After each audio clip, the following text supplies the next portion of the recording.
Tush! Never tell me. I take it much unkindly that thou, Iago, who has had my purse, as if the strings were thine, shouldst know of this. The blubbet you not hear me.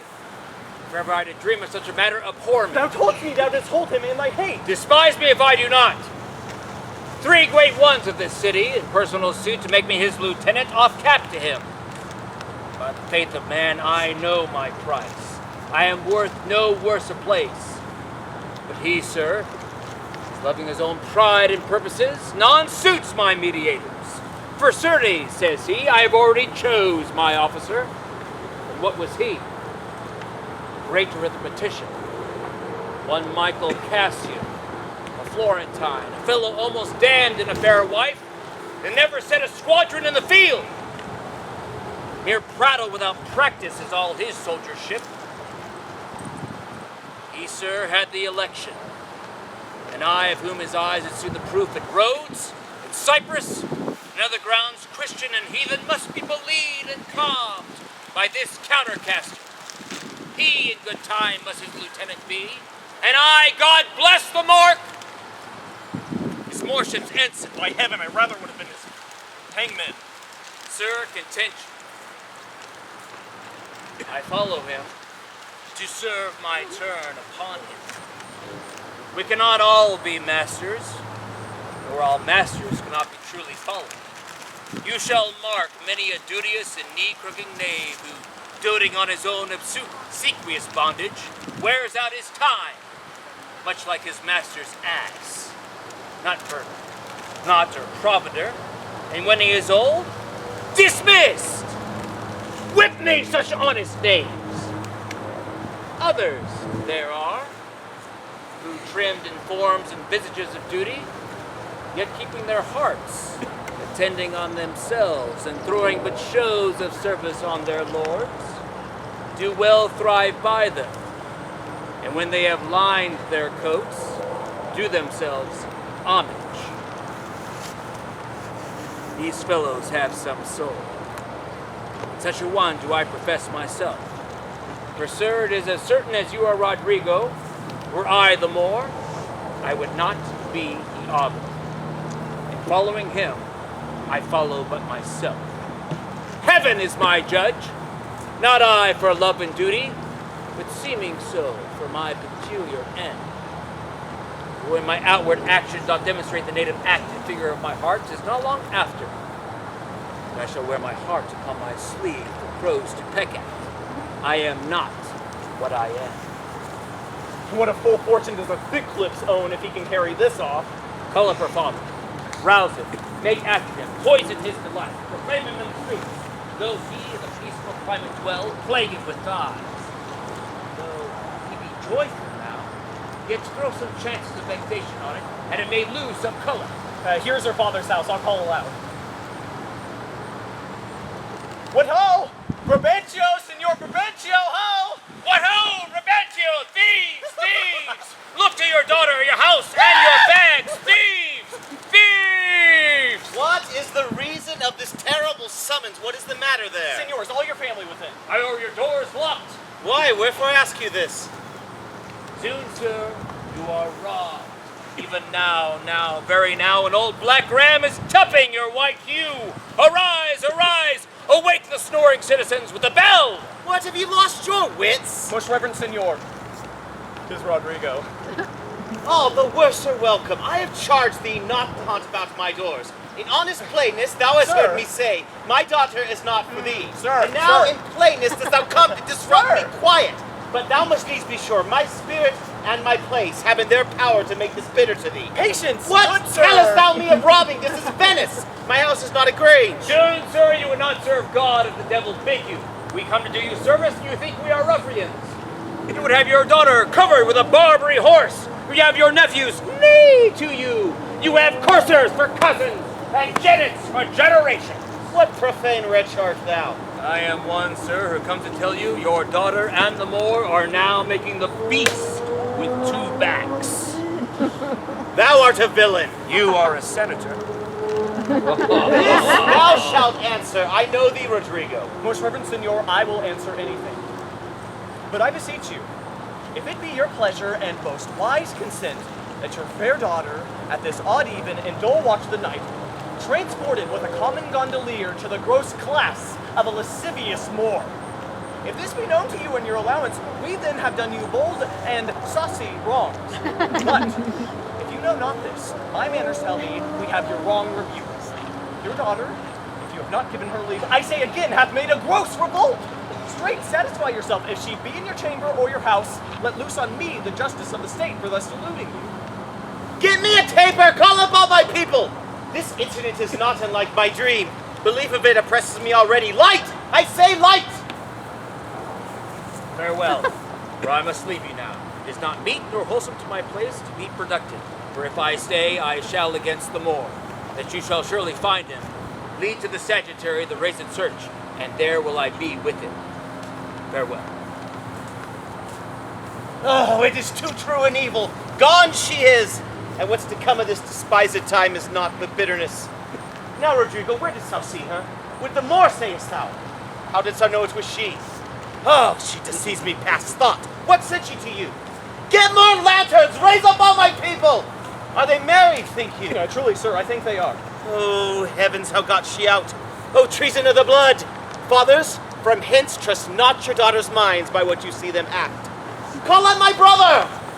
Oh, that you had had her. Do you know where we may apprehend her in the Moor? I think I can discover them. If you please to get good guard and go along with me. I pray you, lead on. At every house I'll call, I may command at most.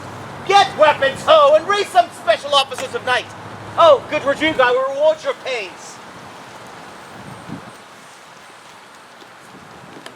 Though I in the trade of war have slain men, yet do I hold the very step of the conscience to do no contrived murder. I do laconically sometimes to do me service. Sir, are you fast married? Are you assured by this?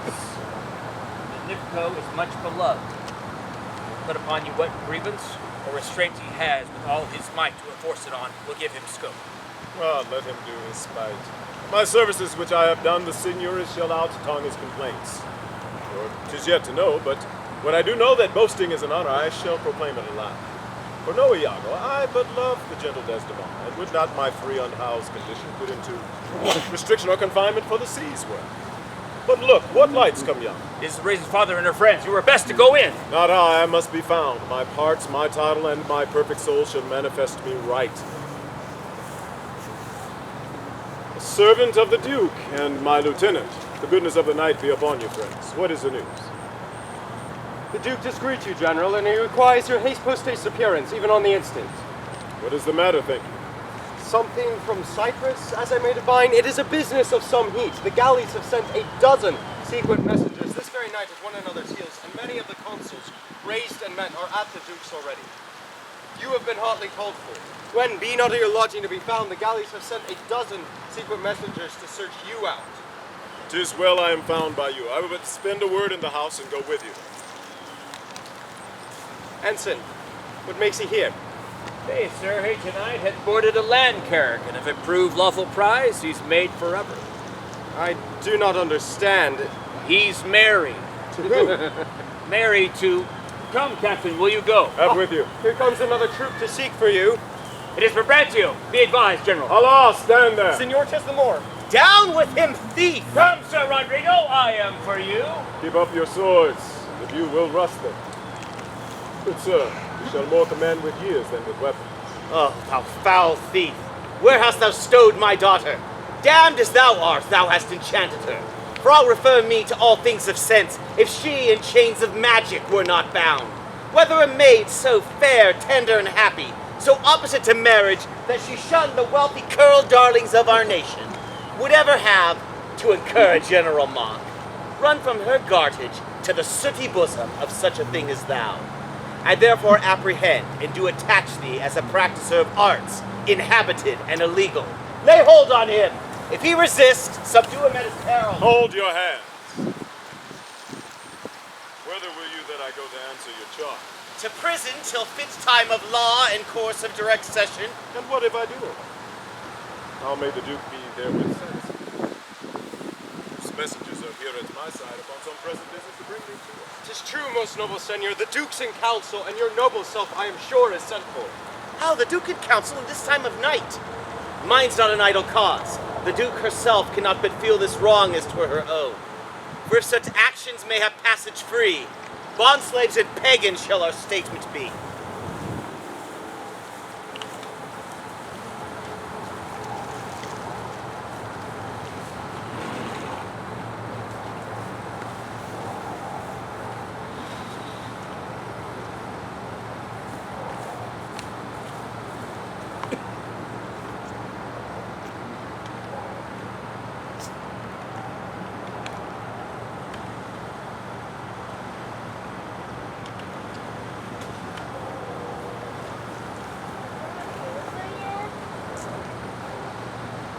There is no consistency in these news that give them credit. See, they are inconsistent. My letters say 107 battleships. And mine 140. And mine 200. But though they agree not on a just account, they all confirm a Turkish fleet and bearing up to Cyprus. Nay, it is possible enough to the judgment. I do not so secure me in the error, but the main article I do approve in fearful sense. Oh, a message from our battleships. Now, what's the business? Turkish battleships make for roads. How say you by this change? This cannot be a test of reason. 'Tis a mere show to keep us in false gaze. When we consider the importance of Cyprus to the Turk, let ourselves again but understand that as it more concerns the Turk roads, so may we even more facile question merit. That it stands not in such warlike race, but altogether lacks the abilities that Rhodes is dressed in. If we make thought of this, we must not think the Turk so unskillful to leave that latest which concerns him first, neglecting an attempt of ease and gain, awaken way to danger prosperous. Nay, in all confidence, he's not for Rhodes. Here is more news. The Ottomites, reverent and gracious, steering the Duke course towards the Isle of Rhodes, have here joined to them with an after fleet. So I thought, how many did it say? Of 30 sail, and now they do retrace their backward course, bearing with frank appearance their purposes towards Cyprus. Signor Montano, your most trusted and valiant servitor, prays you to believe me. 'Tis certain then for Cyprus. Valiant Othello, we must straight employ you against the general enemy Ottoman. I did not see you there. Welcome, gentle signor. We lacked your counsel and your help tonight. So did I yours. Oh, good your grace, pardon me. Neither my place nor aught I heard of business hath raised me from my bed. For my particular grief is of so floodgate and o'erbearing nature that it gluts and swallows other sorrows and is still itself. Why, what's the matter? My daughter, oh my daughter. Dead? Aye, to me. She is abused, stolen from me, and corrupted by spells and medicines bought of mountebanks. Whoe'er he be that in this foul proceeding hath thus beguiled your daughter of herself, in view of her, the bloody book of law, you yourselves shall read the bitter letter after your own sins, even if my own son stood accused by you. Humbly, I thank your grace. Here is the man, this Moore, whom now it seems your special mandate from the state affairs hath hither brought. We are very sorry for it. What for your own part can you say to this? Nothing but this is so. Most potent, brave, and reverend signors, that I have taken away this old man's daughter. It is most true. I have married her. Rude am I in speech and little blessed with the soft phrase of peace. Yet by your gracious patience, I will around unvarnished tale deliver of my whole course of life. What drugs, what charms, what conjurations, what mighty magic. For this proceeding I am charged with all. I won his daughter. A maiden never bold, and she, in spite of nature, to fall in love with what she feared to look on. I therefore vouch again with some mixtures, powerful over the blood, he wrought upon her. To vouch this is no proof, without more wider and more overt tests than these thin habits and poor assumptions can bring forth against him. But Othello, speak. Did you by indirect and forced curses poison and subdue this young maid's affections, or came it by request and conversation as soul to soul of the poor? I beseech you, send for the lady to the Sagittarius and let her speak with me before her father. If you do find me foul, then report to the office. The trust that I do hold of you not only take away, but let your sentence even fall upon my life. Fetch Desdemona hither. Until she comes. So justly to your brave ears, I will present a round tale of how fair is their lady. Say it, Othello. Her father loved her. Often in my day, still questioning me the story of my life from year to year. The battles, sieges, fortunes I have passed. I read it from my boyish days to the very moment he bade me tell it, wherein spoke of most disastrous chances. Field and flood, the hairbreadth escape of the imminent death of the British. Being taken by the insolent foe and sold into slavery, and my redemption. And of the cannibals that eat each other. And men whose heads do grow beneath their shoulders. These things to hear Desdemona would seriously incline. But still the house affairs would draw events, and whichever as she could, with a haste beside, she'd come again with a greedy ear and devour of her distance. I often did beguile her of her tears, and did speak of some distressful stroke that my youth suffered. My story being done, she gave me for my pains a world of sighs. She swore 'twas strange, 'twas passing strange, 'twas pitiful. 'Twas wondrous pitiful. She wished you'd never heard it. Yes, she wished that heaven had told her so. She thanked me and bade me.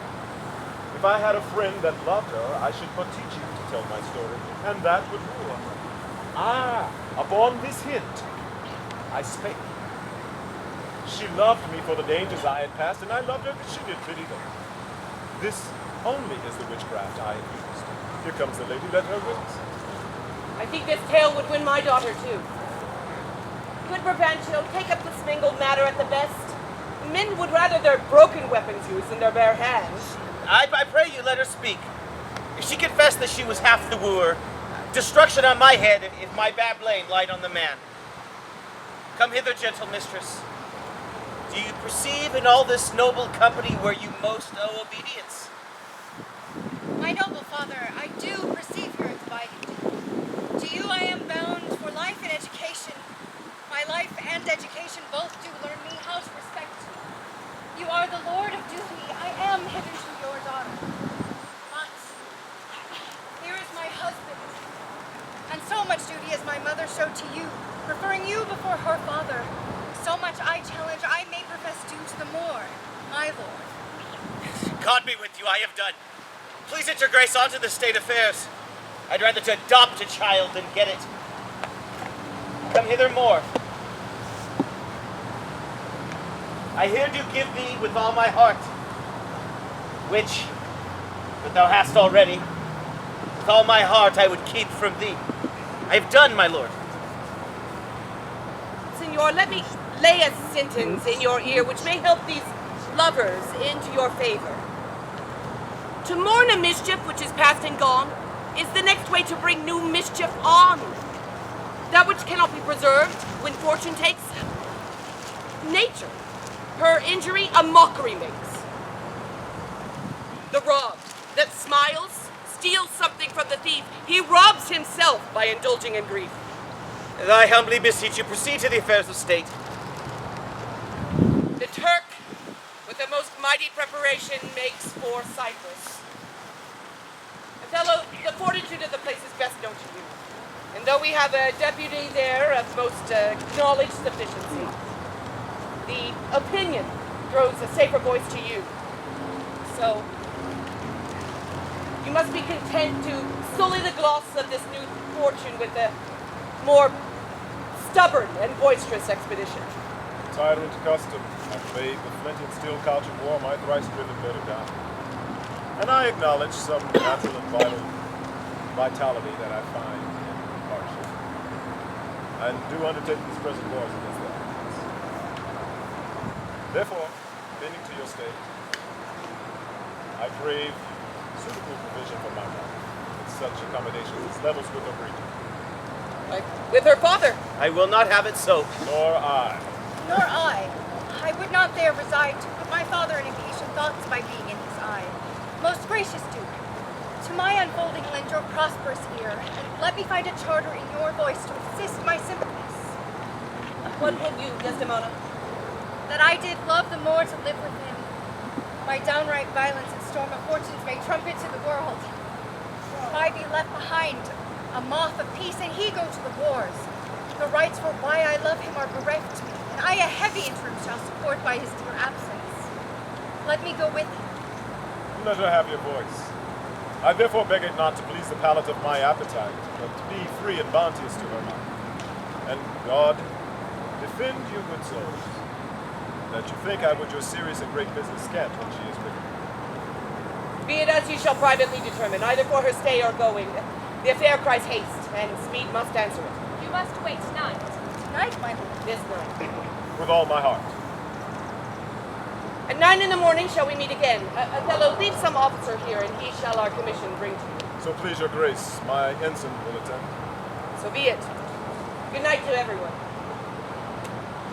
And, good signor, if virtue no delighted beauty lack, your son-in-law is far more fair than black. A too brave Moor. Use Desdemona well. Look to her more. Thou hast eyes to see. She has deceived her father and made thee. My life upon her faith.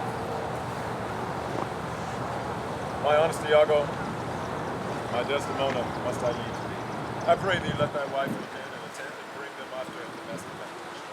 Come, my love, I have but an hour to spend. What worldly matter and direction to spend it, you must obey the time.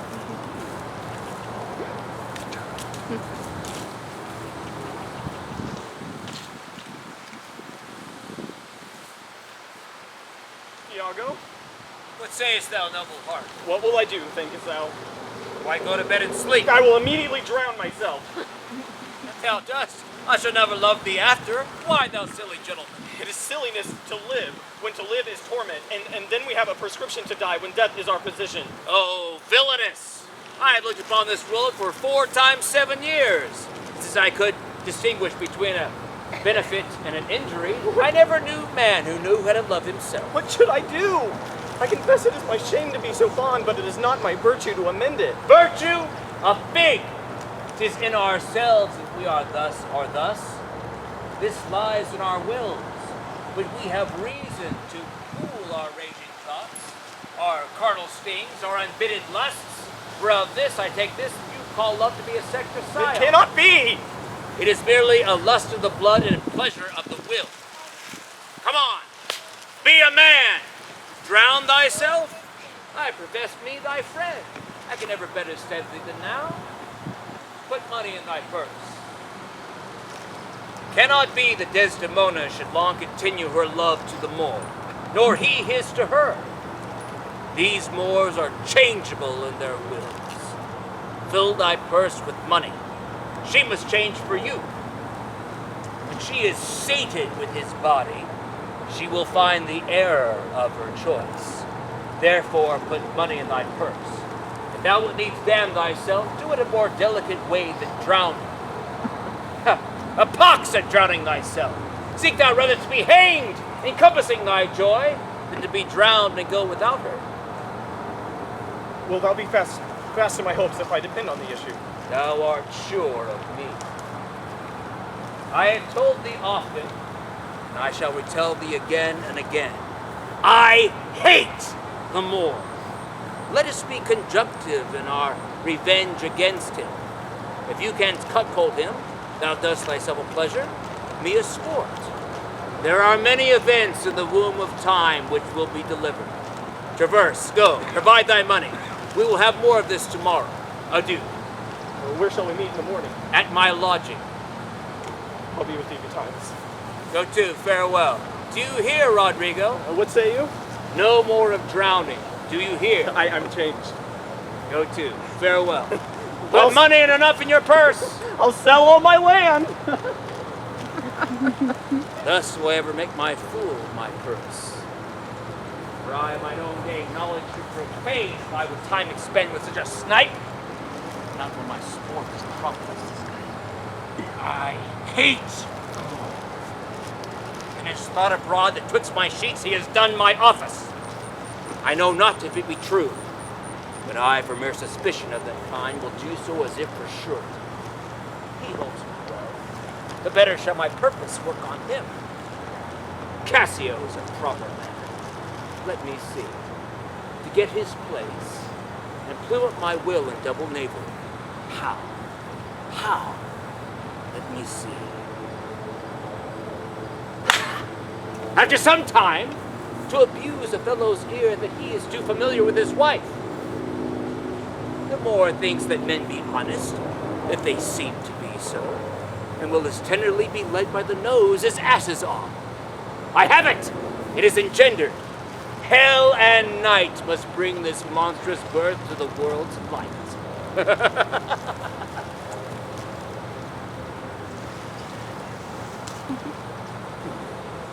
What from the Cape can you discern at sea? Nothing. It is an agitated sea. I cannot twixt the heaven and the ocean observe a sail. Methinks the wind that spoke aloud at land. Fuller blast ne'er shook our battlements. If it hath ruffian so upon the sea, what ribs of oak when great surf melts on them can hold the mortise? What shall we hear of this? A dispersal of the Turkish fleet. If that the Turkish fleet be not sheltered by a bay, they are drowned. News, lads! Our wars are done! Desperate tempest hath so banged the Turks that their enterprise holds. The noble ship of Venice has seen a grievous wreck and damage on the most part of their fleet. How is this true? Oh, the ship is here put in a baronessa. The Michael Cassio, lieutenant to the warlike Moor Othello, has come on shore. The Moor himself at sea and is in full commission here for Cyprus. I'm glad on it. And this same Cassio, though he speaks of comfort touching the Turkish loss, yet he looks gravely and prays the Moor be safe. They were parted with foul and violent tempest. Pray heaven he be. For I have served him, and the man commands like a full soldier. Let us to the seaside ho. Let us all see the vessel that's come in and keep watch for brave Othello. Come, let's do so. Thanks you, the valiant of this warlike isle, that so approve the more.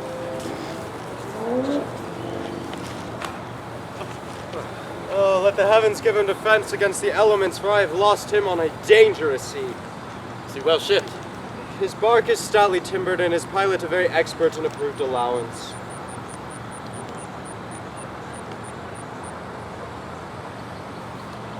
Oh, a sail, a sail! Please, give us truth it is that has arrived. I shall. A good lieutenant. Your general wife. Most fortunately, he hath achieved a maid that paragons description and wild fame. But what is the news? One Iago ends into the general. Said most favorable and happy speed. Tempests themselves, high seas and howling winds, as having sense of beauty, let go by the divine Desdemona. What is she? She that I spake of, our great captain's captain, left in the conduct of the bold Iago, whose footing here anticipates our thoughts and brings all Cyprus comfort. Ah, behold! The riches of the ship has come on shore. You, men of Cyprus, let her have your knees. Hail to thee, lady, and let the grace of heaven before, behind, and on every hand, and wheel thee round. I thank you, valiant Cassio. What tidings can you tell me of my lord? He is not yet arrived, nor know I aught but that he's well and will be shortly here. I fear. How lost you company? Great contention of the sea and skies parted our fellowship. Oh, a sail! They give their greeting to the citadel. This likewise is a friend. See for the news. Oh, good ensign, you are welcome. Welcome, mistress. Oh, let it not gall your patience, good Iago, that I extend my manners thus. 'Tis my breeding that gives me my bold show of courtesy.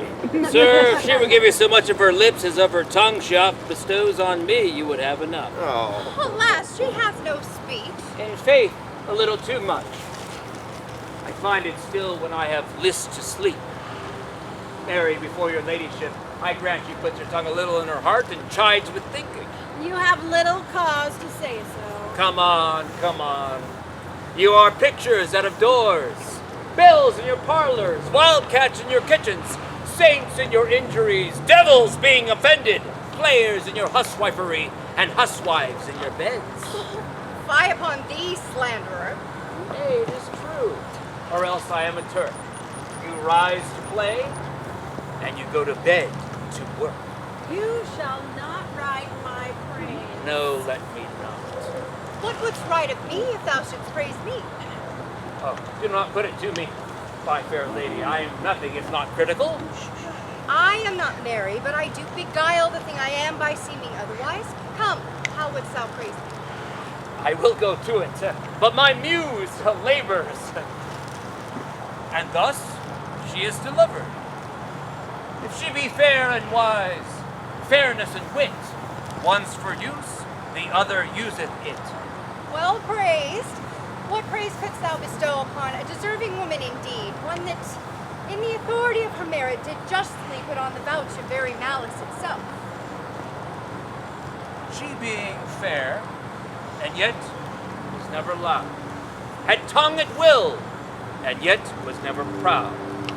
She that in wisdom never would be so frail, to change the cod's head for the salmon's tail.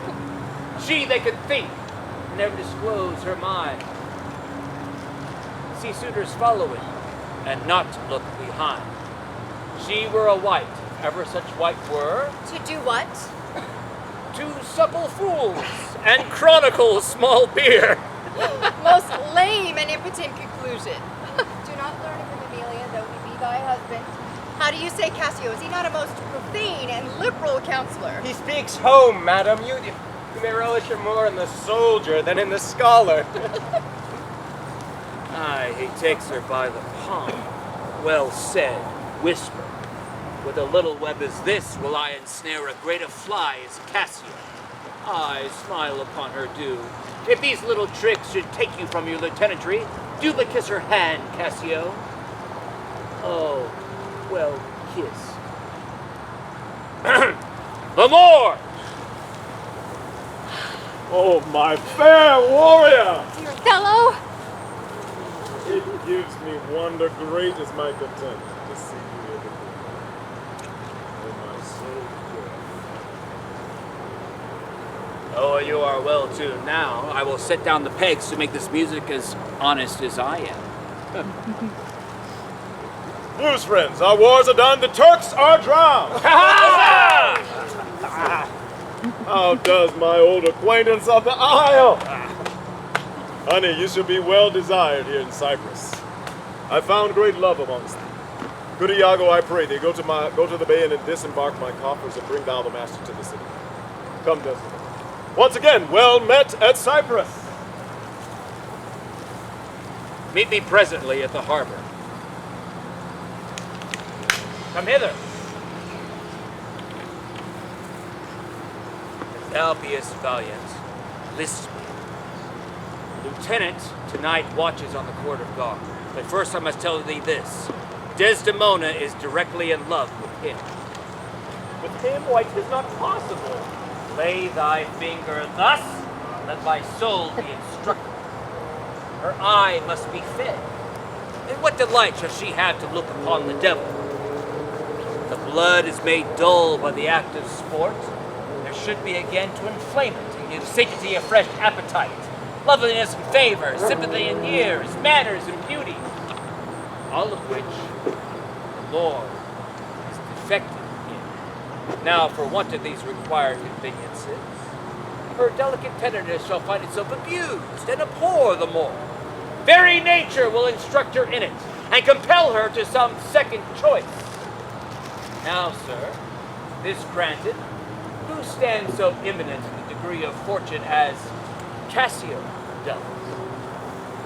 Knave is handsome, young, and hath all the requisites of him that folly and green minds look after. A pestilent and complete knave, and the woman hath found him already. I cannot believe that in her. She is full of the most blessed disposition. Blessed figs in! If she were blessed, she would never have loved the more. Didst not see her paddle with the palm of his hand? Did it not mark that? Yes, that I did, but that was but courtesy. Lechery by this hand. An index, an obscure prologue to the history of lust and foul thoughts. Their lips came so near that their breaths embraced together. Villainous thoughts, Roderigo! But, sir, be you ruled by me. I have brought you from Venice. Watch you tonight. For the command, I'll lay it upon you. Cassio knows you not. I'll be not far from you. Do you find some occasion to anger Cassio, either by speaking too loud, or tainting his discipline, or whatever course you may please, at which the time shall more fervently minister? Well, Sir, he was rash, very sudden in color, and may happily strike at you. Provoke him that he may, for even out of that I will cause these of Cyprus to mutiny, whose qualification shall come to no true taste again, but by the displanting of Cassio. Thus you shall be closer to your desires, the impediment most profitably removed. I will do this, if you can bring it to any opportunity. I warrant thee. Meet me by and by at the citadel. I must fetch his necessaries ashore. Adieu. Farewell. That Cassio loves her, I do well believe it. That she loves him, 'tis apt and of great credit. The Moor is of a constant, loving, noble nature, and I dare think that he'll prove to Desdemona a most dear husband. Now do I love her too, not out of absolute lust, but partly led to diet my revenge. For I do suspect the lusty Moor hath leaped into my seat. The thought whereof doth like a poisonous mineral gnaw my innards. And nothing can or shall content my soul till I am even with him, wife for wife. Or failing so, to put the Moor into a jealousy so strong that judgment cannot cure. Now, if this poor trash of Venice stand the putting on, I'll have our Michael Cassio on the hip, abuse him to the Moor in the rank guard, for I do fear Cassio with my nightcap too. Make the Moor think, love me, and reward me for making him egregiously an ass, and plotting against his peace and mine, even to madness. Aye, 'tis here, but yet confused. Knavery's plain face is never seen till used. It is Othello's pleasure, our noble and valiant general, that upon certain tidings now arrived, importing the mere condition of the Turkish fleet, every man put himself into celebration, some to dance, some to make bonfires, each man to what sport and revel his addiction leads him. For besides these beneficial newses, it is the celebration of his nuptial. All offices are open, and there is full liberty of feasting from the present hour of 5 till the bell had tolled 11. Heaven bless the Isle of Cyprus and our noble general Othello. Good Michael, look you to the guard tonight, and let's teach ourselves that honorable restraint, not to outsport discretion. Iago hath direction what to do, and notwithstanding with my personal eye will I look to it. Iago is most honest. Michael, good night. Tomorrow, with your earliest, let me have speech with you. Count, my dear. The purchase made, the food sought to receive. That profits yet to come to you. Good night.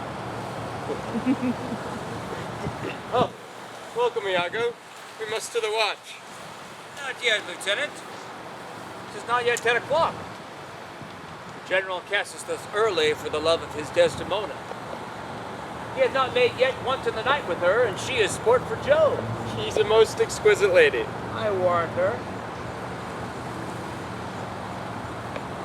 What an eye, methinks. An inviting eye, and everything's right modest. Stands it parley to provocation. Yes. She is indeed perfection. Does not her speech sound an alarum to love? He is indeed perfection. Well, happiness to their sheets.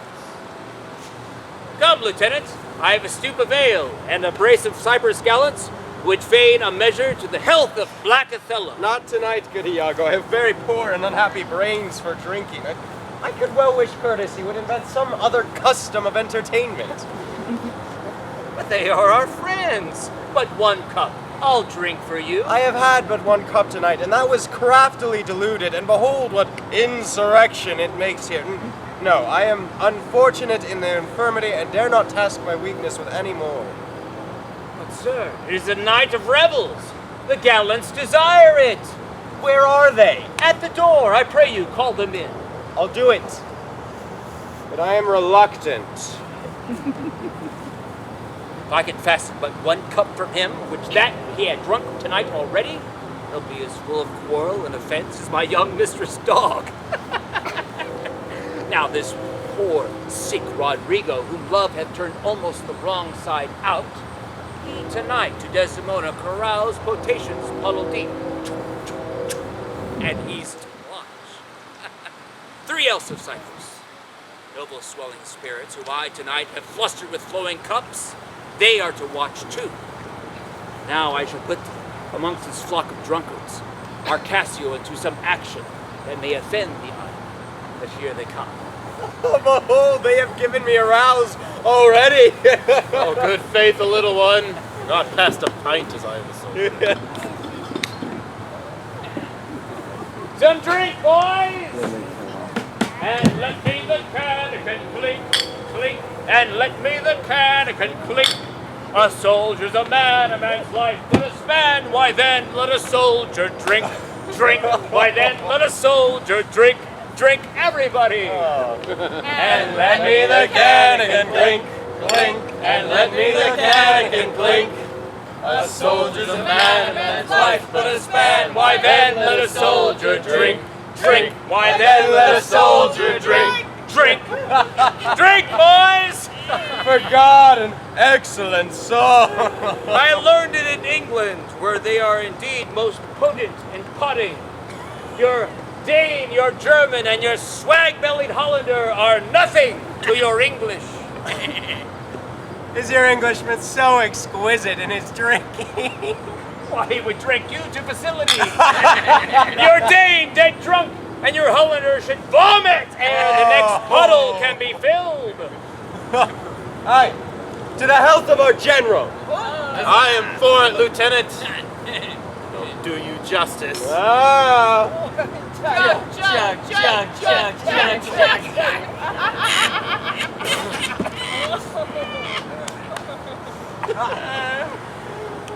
Oh God, that was a most exquisite song. Shall you hear it again? No, for I hold him to be unworthy of his place that does those things.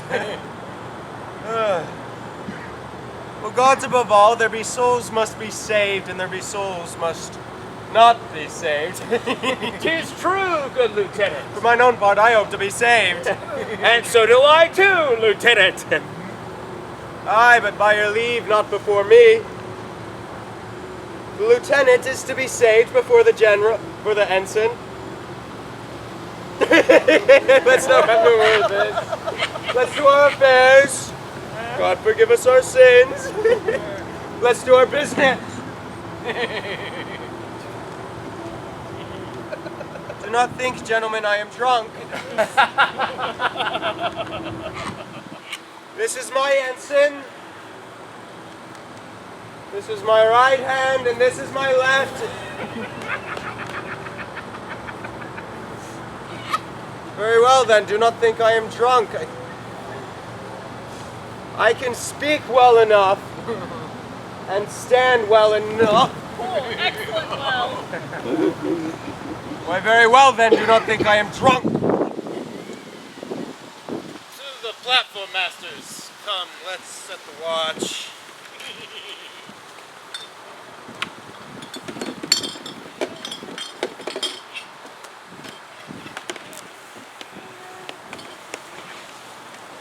This gentleman before? He is a soldier fit to sit by Caesar and give command. Yet you see his vice. I do fear Othello's trust in him, that at some odd time his infirmity may shake this island. See often thus. 'Tis evermore the prologue to his sleep. Well, the general will put in mind of it. How now, Roderigo, after the lieutenant. Go, go! And 'tis great pity that the noble Moor would hazard such a place as his own second with one of a graft infirmity. 'Twere an honest action to say so to the Moor. Not I for this fair island, for I do love Cassio well and shall cure him of his evil. Swear you will, you rascal! Lieutenant! A knave teach me my duty. I'll beat the knave in a twig bottle. Beat me, you great rogue! Oh, nay, good lieutenant, pray you, sir, hold your head. Let me go, sir. I'll knock you over the head. Come, you're drunk. Drunk! I pray you, go on and cry a mutiny.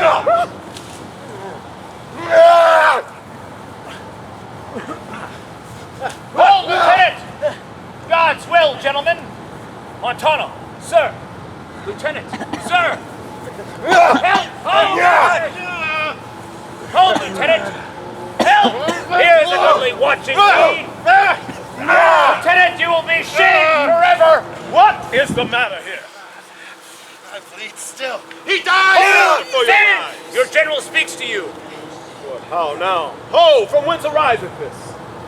He that stirs next to Car for his own rage holds his soul light. He dies upon the motion. Honest Iago that looks dead with me, speak. Who began this on thy love I charge thee? I do not know. I cannot speak the beginning to this childish quarrel.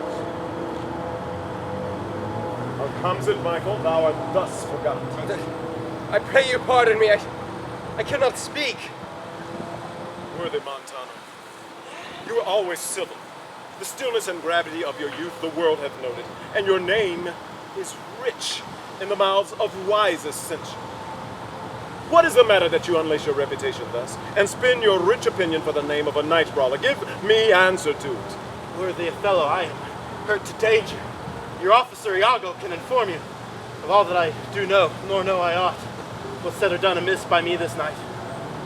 Unless self-charity be sometimes a device, to defend ourselves it be a sin when violence assails us. No, by heaven, my blood begins my safer guides to rule, and my passion, having my best judgment, collied essays to lead the way. Soon's if I do but stir or lift this arm, the best of you shall sink in my rebuke. Iago, who began it? If partially affined or leagued in office thou dost deliver more or less than truth, thou art no soldier. Montano and myself being in speech, there comes a fellow crying out for help, and Cassio following him with determined sword to execute upon him. This gentleman stand in to entreat him his pause. Myself, the fellow crying, did pursue, but he, being swift of foot, outran my purpose. When I came back, I found these two at blow and thrust, as though they were when you yourself did part them. More of this matter I cannot report, but men are men, and sometimes the best forget. Cassio surely dealt with him who fled serious indignity which patience cannot cause. I know, Iago, thy love and honor doth mince this matter, making it light to Cassio. Cassio, I love thee, but nevermore be officer. Look, if my gentle love be not raised up, I'll make thee an example. What is the matter, dear? All's well now, sweetie. Come away to bed. Sir, for your hurts, you will now see a surgeon. Lead him off. Iago, look with care about the town and silence those whom this vile brawl has distracted. Come, Desdemona. Tis the soldier's life to have their longest struggle. What, are you hurt, Lieutenant? I passed no surgery. Mary, God forbid! Reputation. Oh, reputation. Reputation, I have lost my reputation. I have lost the immortal part of myself, and what remains is bestial. My reputation, Iago. My reputation. As I am an honest man, I thought you had suffered some bodily wound. No. There is more sense in that than in reputation. You have lost no reputation at all, unless you repute yourself such a loser. Come, man, there are ways to recover the general again. Shoot to him again, and He is yours. Oh, I would rather sue to be despised than to deceive so good a commander, so slight, so indiscreet, so drunk, an officer drunk. Speak parrot and squabble swaggers, swear it. O thou invisible spirit of wine, if thou hast no name to be known by, let us call thee devil. Who was he that you followed with your sword? What had he done to you? I know not. Is it possible? I remember a mass of things, but nothing wherefore. A quarrel, but nothing distinctly. Oh God, that men should put an enemy in their mouths to steal away their brains. Well, you are well enough. How came you so recovered? It hath pleased the devil drunkenness to give place to the devil wrath. One unperfectness shows me another to make me frankly despise myself. Oh, you are too severe a moraler. I do heartily wish that this had not befallen, but since it is as it is, mend it to your own good. I'll tell you whether you shall do. Our general's wife is now the general. Confess yourself freely to her. Importune her help to bring you to your place again. This joint which has been broke between her husband and you, entreat her to splinter, and the love you had before shall be stronger than ever. You advise me well. In the morning I will sue to the virtuous Desdemona to undertake for me. I am desperate of my fortunes if they check me here. You are in the right. Good night, Lieutenant. I must do the watch. Good night, honest Iago.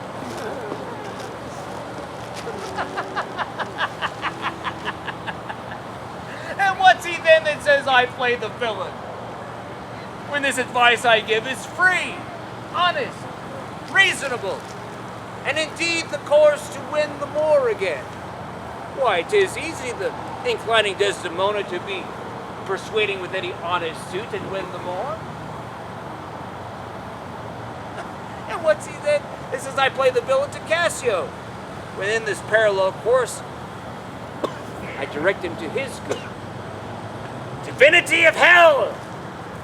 When devils will the blackest sins put on, they do suggest at first with heavenly shows, as I do now. For while this honest fool applies to Desdemona to repair his fortune, and she pleads for him to the Moor, she shall undo her credit with the Moor. Therefore shall I turn her virtue into pitch, and after her own goodness make the net that shall enmesh them all. How now, Roderigo? I do follow here in the chase, not like a hound that hunts, but one that fills up the cry. I have been tonight exceedingly well cudgeled, and I think the issue will be I shall have so much experience for my pains, and so with no money at all and a little more wit return again to Venice. How poor are they that have not patience? Thou knowest we work by wit, and not by witchcraft, and wit depends on dilatory time. Does not go well. Cassio has beaten thee. And by that small hurt thou hast cashiered Cassio. Content thee a while. By the mass, 'tis morning. Pleasure and action makes the hours seem short. Retire thee. Go where thou art billeted. We shall know more hereafter. Away, I say! Get thee gone!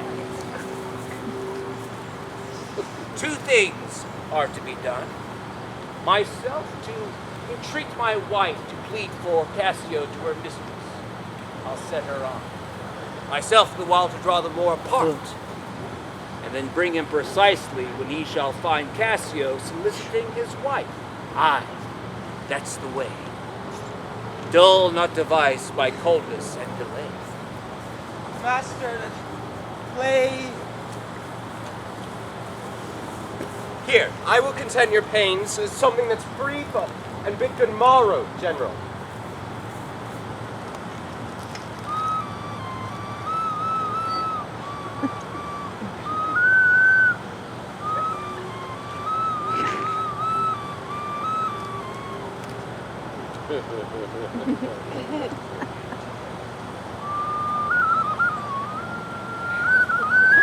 Is this, I pray you, a wind instrument?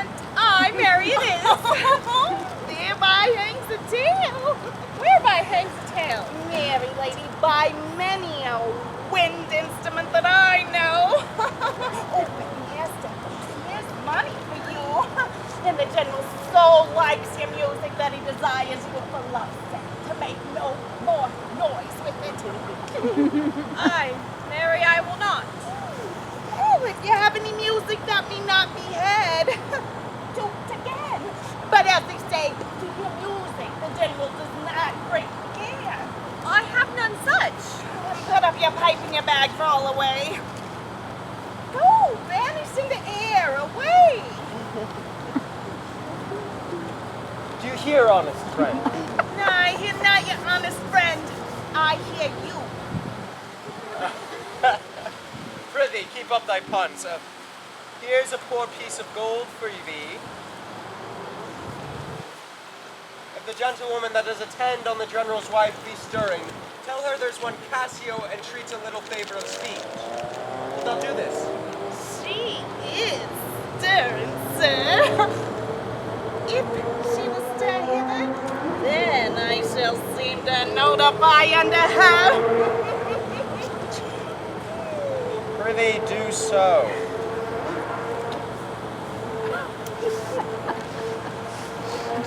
Oh, greetings, Iago. You have not been abed then? I know, the day had broke before we parted.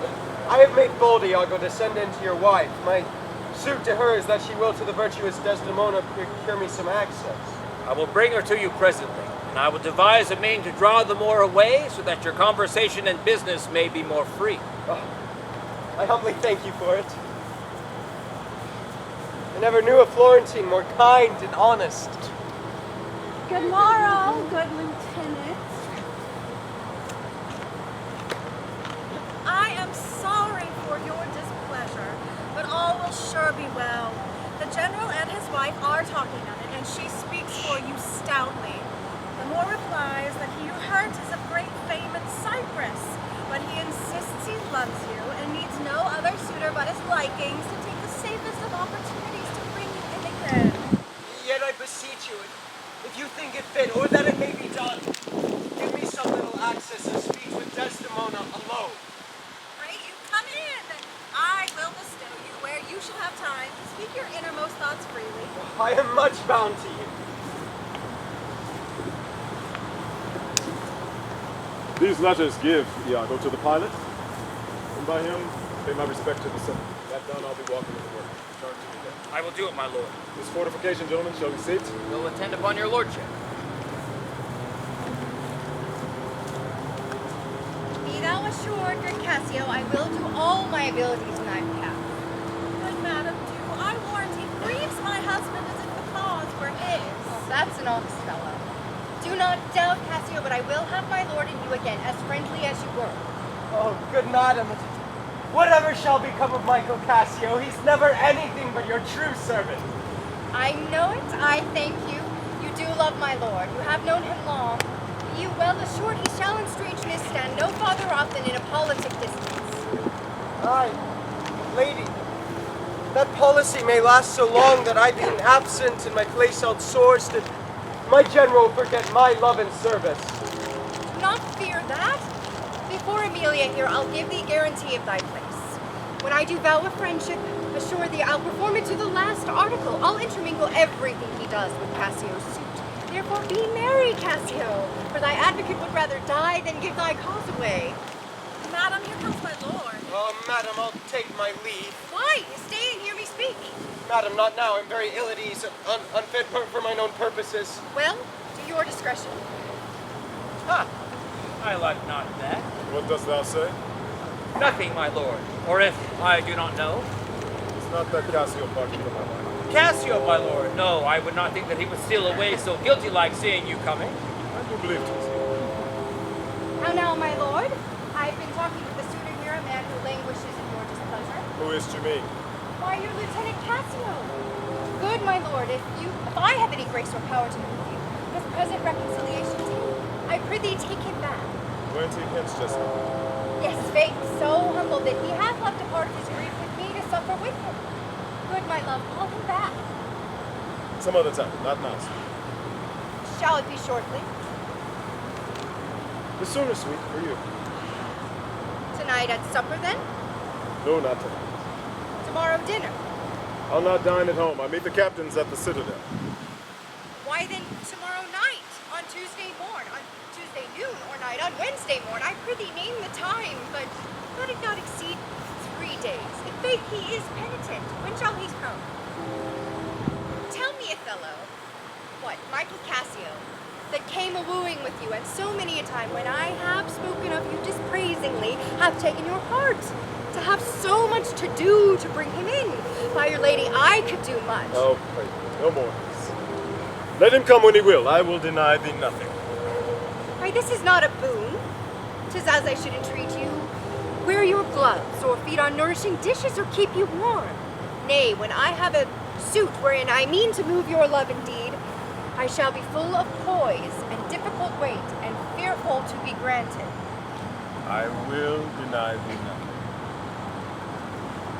I pray thee, leave me but a little to myself. Shall I deny you? No. Farewell, my lord. Farewell, yes. I will come to thee straight. Amelia, come. Be as your fancies teach you. Whate'er you be, I am obedient.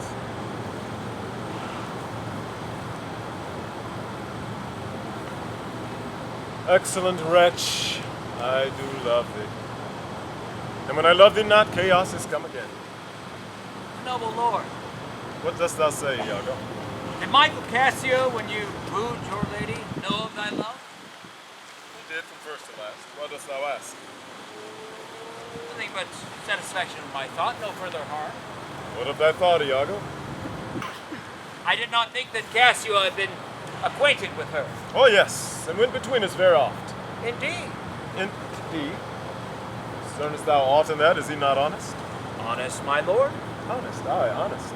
My lord, for aught I know. What dost thou think? Think, my lord. Think, my lord. By heaven, thou echoest me as if there's some monster in thy thought too hideous to be shown. I heard thee say even now that thou likest not that when Cassio left my wife. What didst thou not like? And when I told you he was of my confidence during our whole course of wooing, thou criest, indeed? If thou dost love me, show me thy thought. My lord, I dare be sworn, I think that Michael Cassio is honest. I think so too.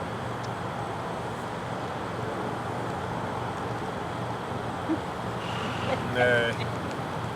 But there is more in this.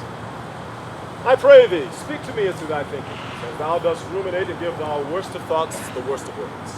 My lord, pardon me. Though I am forced to every act of duty, I am not bound to every act that slaves are free to. Utter my thoughts where I say they are vile and false. But thou dost conspire against thy friend, Iago, if thou but thinkest him wrong and makest his ear a stranger to thy thoughts. I do beseech you. Do I perchance am vicious in my guess? As I confess, it is my nature's plague to spy into abuses, and often my jealousy shapes faults that are not, to let you know my thoughts. What dost thou mean? Good name in man and woman, good, my lord, is the immediate jewel of their souls. Who steals my purse steals trash. 'Twas something, 'tis nothing. 'Twas mine, 'tis his, and has been slave to thousands. But he who filches from me my good name robs me of that which not enriches him and makes me poor indeed. By heaven, I'll know thy thoughts. My lord, beware of jealousy. It is the green-eyed monster which doth mock the meat it feeds on. My God, the souls of all my tribe defend from jealousy. Why is this? Thinkest thou I'd make a life of jealousy to follow still the changes of the moon with fresh suspicions? No. 'Tis not to make me jealous to say that my wife is fair, feeds well, loves company, is free of speech, sings, plays and dances well. Where there is virtue, these are more virtuous. Nor of my own weak doubt will I draw the slightest convention of her revolts. For she has eyes, and she chose me. No, Iago, I'll see before I doubt, and when I doubt, proof. And upon the proof, well, there is no more but this. Away at once with love or jealousy. I am glad to hear this, for now I have reason to believe that my love and duty I shall bear to you with franker spirit. I speak not yet of proof, but look to your wife. Observe her well with Cassio. Wear your eyes thus, not jealous nor secure. I would not have your free and noble nature out of generosity be abused. Look to it, for I do know our country disposition well. In Venice, they do let God see the pranks they dare not show their husbands. Their best conscience is not to leave it undone, but keep it unknown. Dost thou say so? She did deceive her father in marrying you, and when she seemed to shake and fear your looks, she loved them most. Yes, so she did. Why then go to? I see your spirit is a little dashed. No, not a jot, not a jot. Or I fear it has. My lord, I would pray you not to strain my speech to stronger significance or larger meaning than to suspicion. I will not. For if you do, my lord, my speech should grow into a vile success which my thoughts aim not. Cassio is my worthy friend. But, sir, I see you are moved. Not much moved. I do not but think that Desdemona's honest. Long live she so, and long live you to think so. Farewell, farewell. Set thy wife to look in upon after her, and if thou dost perceive more, let me know more. Leave me, Iago. My lord, I take my leave.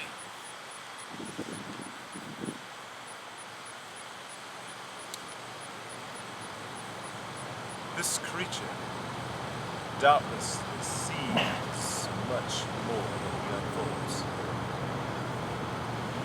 My lord, I would entreat you, scan this thing no farther. Leave it to time. Although it seems fit for Cassio to have his place, yet, if you please, hold him off a while. You shall by that perceive him and his means.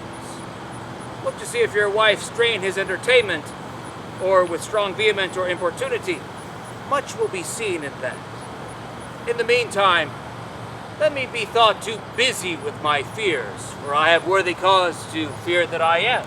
And hold her free. I do beseech your honor. Fear not, my commandant. Once more I take my leave.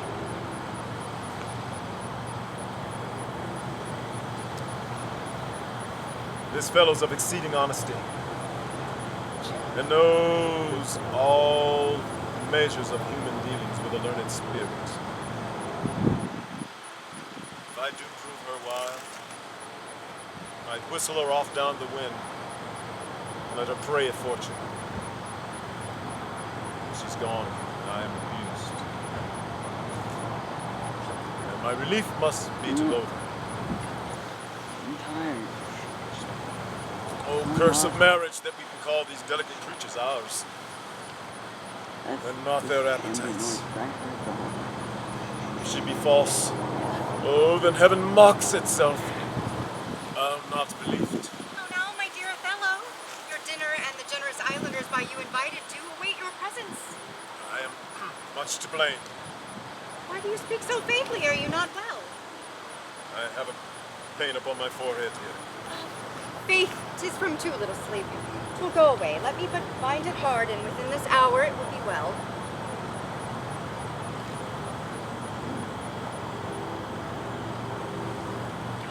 Your napkin is too little. Let it alone. Come. I will go in with you. I am very sorry you are not well.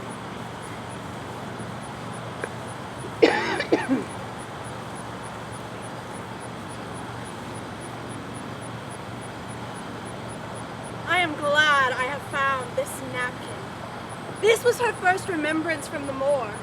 My wayward husband hath 100 times wooed me to steal it, but she so loves the token. For he conjured her that she should ever keep it, that she reserves it evermore about her to kiss, talk to. I shall have the work ta'en out and give it to Iago. What he will do with it, Heaven knows, not I. I'm nothing but to please his fantasy. How now? What you here alone? Do not you chide. I have a thing for you. A thing for me? 'Tis a common thing to have a foolish wife. Oh. Is that all? What would you give me now for that same handkerchief? What handkerchief? Why, that the Moor first gave to Desdemona, that which you so often bid me steal. Hast stolen it from her? Faith, she let it drop by negligence, and I, to the advantage being there, took it up. Look, here it is. Good wench, give it me. Oh, well, what would you do with it that you have been so earnest to have filching?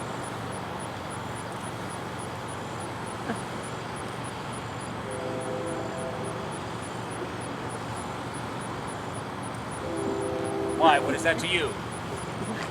Because if it be not for some purpose of import, give it me again, poor lady, she shall run mad when she shall lack of it. Be not acknowledged of it. I have use for it. Go, leave me.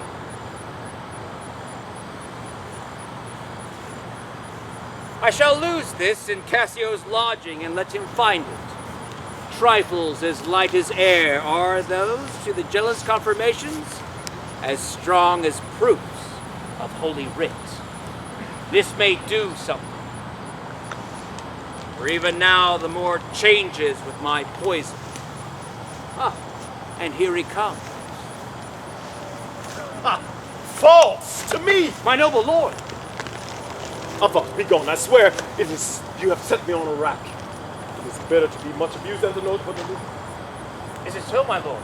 What sense had I of her stolen hours of lust? I saw it not, I thought it not, it harmed me not. I was free. I slept well, I fed well, I was merry.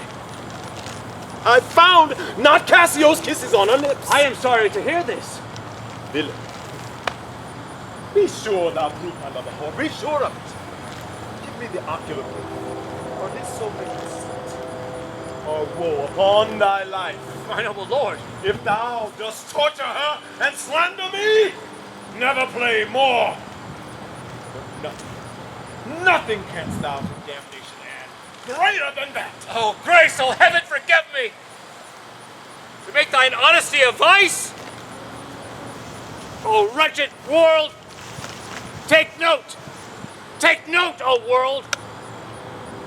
To be direct and honest is not safe. I thank you for this instruction. Now we'll go from hence, since love breeds such offense. Nay, stay. Thou shouldst be honest. I think that my wife is honest. I think that you are not. I think that thou art just. I think that thou art not. I would be satisfied. Would you be If satisfied? I had some proof. My lord, would you behold her taught? Death and damnation! Were a tedious difficulty to bring him to that prospect. It is impossible for you to see this. But, sir, if imputation and strong circumstance will give you satisfaction, you might have it. Give me a living reason she's disloyal. I do not like this office. Since I am in this cause so far, I will go on. I lay with Cassio lately, and being troubled with a raging tooth, I could not sleep. There are such a kind of men so loose of soul that in their sleeps mutter their affairs. Such a kind is Cassio.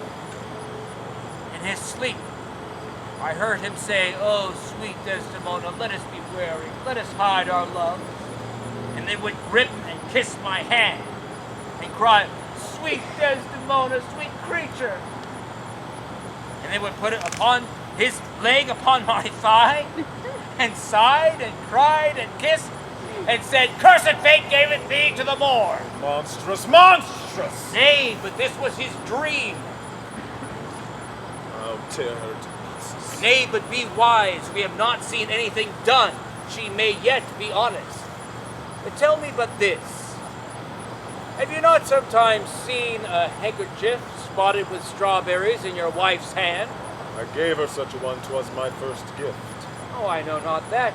But such a handkerchief did I see today Cassio wipe his beard with. Oh, if it be that. If it be that or any that what was hers, it speaks against her with the other proofs. Okay, now do I see 'tis true.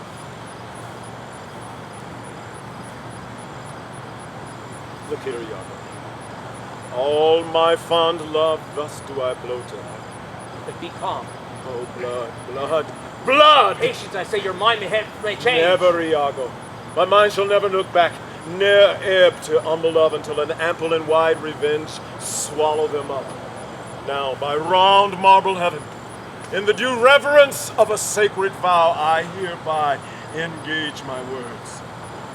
Witness here, Iago, to give up his wit, hands, heart to wrong Othello's service. Let it command, and to obey shall be to any bloody business ever.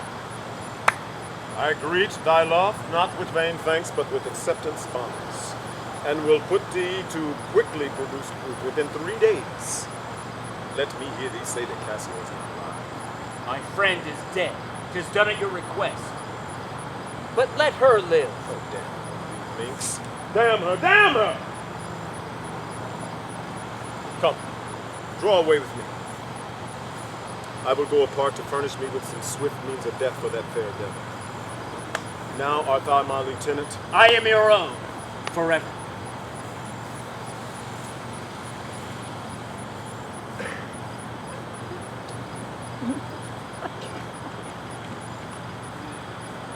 Do you know, sir, where Lieutenant Cassio lies? Did not see he lies anywhere. Why, ma'am? He's a soldier, and for me to say a soldier lies, is stabbing. Go to where lodges he? Tell you where he lodges is to tell you where I lie. Anything be made of this? I know not where he lodges, and for me to devise a lodging and say he lies here, he lies there with a lie in mine own blood. Can you seek him out and be edified by report? I catechize the welfare. That is, make questions and by him answer. Seek him out, bid him come hither, tell him I have petitioned my lord on his behalf, and hope all will be well. To do this is within the compass of man's wit, and therefore I will attempt the doing it. Or should I lose that handkerchief, Amelia? I know not, madam. Believe me, I had rather had lost my purse full of gold coins. But my poor noble Moor is true of mind and made of no such baseness as jealous creatures are. Were enough to put him to ill thinking. Is he not jealous? Who, he? I think the son where he was born drew all such humors from him. Look where he comes. I'll not leave him now till Cassio be called in. How is with you, my lord? Well, my good lady, how do you do? Well, my lord. Give me your hand. This hand is moist, my lady.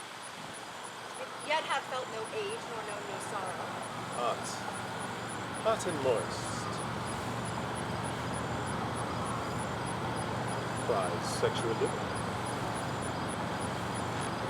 This hand needs a sequester from liberty. Castigation, exercise of thought. 'Tis a good friend. Well, you may indeed say so, for 'twas the hand that gave away my heart. Come now, your promise. What promise? I have sent to bid Cassio come speak. I have a sorry migraine defends me. Lend me that handkerchief. Here, my lord. That which I hear. I have it not about me. No, faith, my lord. I guess it won't. That handkerchief to an Egyptian to my lord. Charm. Almost real thoughts. She swore as long as my mother had. Make arrangements never tired. But if she wants all made gift, then my father should hold her loaded, and his spirit should hunt after new love. She died, gave it me, and bid me that when my fate would have me wine, that I give it to her, I did. Therefore, look to it well. Make it a darling like your precious eye. For to lose it or give it away with such a loss is nothing else could match. Possible. It's true. There's magic in the web of it. A Sibyl in her prophetic fury sewed the web. The worms were hollow that they could silk, and it was dyed with money to serve the maidens. Faith, is it true? It's what it is. Therefore look to it well. Would to God I had never seen it. Ha! Wherefore? Why do you speak so startlingly and rash? What is it? Speak! Is it lost? Is it out of the way? Speak! It is not lost. But what and if it were? Fetch it, let me see it. Why, so I can, sir, but I will not now. This is a trick to put me from my suit. I pray you, when may Cassio be received again? Fetch me the handkerchief. My mind misgives. Pray you, talk me of Cassio. The handkerchief! Faith, you are to blame. Zones! Is not this man jealous? I never saw this before. Sure there was some unhappy who lost it. 'Tis a year or two shows us a man. They are all but stomachs, and we are all but food. They eat us hungrily, and then they belch us. Look you, Cassio and my husband. No, there is no other way. 'Tis she must do it. Promote the happiness. Go, importune her. Now, good Cassio, what's the news with you? Madam, my former suit, I do beseech you that by your virtuous means I may again exist and be a member of his love, whom I, with all the office of my heart, entirely honor. So shall I clothe me in a forced content and shut myself up in some other course to fortune's alms. Alas, thrice gentle Cassio, my advocation is not now in tune. My lord is not my lord. As I have spoken for you all my best, you must a while be patient. What I can do, I will. Let that suffice. Is my lord angry? He intends but now, and certainly in strange unquietness. Can he be angry? I will go meet him. His matter in it indeed, if he be angry. Prithee do. Some matter sure of state, some unhatched practice made demonstrable to him here in Cyprus hath muddied his clear spirits. Pray heaven, it be state matters as you think, and no conception nor jealous toy concerning you. Alas, I never gave him cause. Jealous oaths will not be answered, so they are not ever jealous for the cause. They are jealous for their jealous. I will seek him out. Cassio, walk here about. If I do find him fit, I'll move your suit and see to effect it to my uttermost. Good madam.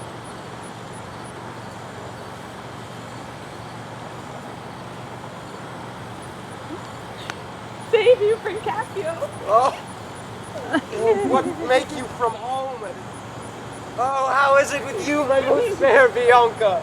And face, sweet love, I was coming to your house. I was going to your lodging, Cassio. What? A week away, 7 days and nights, 168 hours absent. Oh, weary reckoning. Pardon me, Bianca. I have this while with leaden thoughts impressed. But I shall in a more continuate time strike off this score of absence. Sweet Bianca, copy this word for me. Cassio. Whence came this? This is some token from a newer friend. To the felt absence now, I feel a cause has come to this. Well, well. Go to, woman, throw your vile guesses in the devil's teeth from whence you have them. You are jealous now that this is from some mistress, some remembrance? No, by my faith, Bianca. Why? Whose is it? I know not, I found it in my chamber. I like the work well. Ere it be demanded, I would have it copied. Take it.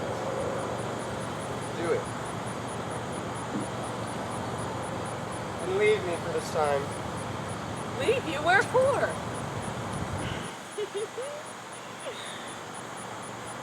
You attend here on the general. Think it not good for my reputation to happen to see me with a prostitute. Why, I pray you? Not that I love you not. But that you do not love me. I pray you, bring me on the way a little and say if I shall see you soon at night. 'Tis but a little way I can accompany you, for I attend here. But I'll see you soon.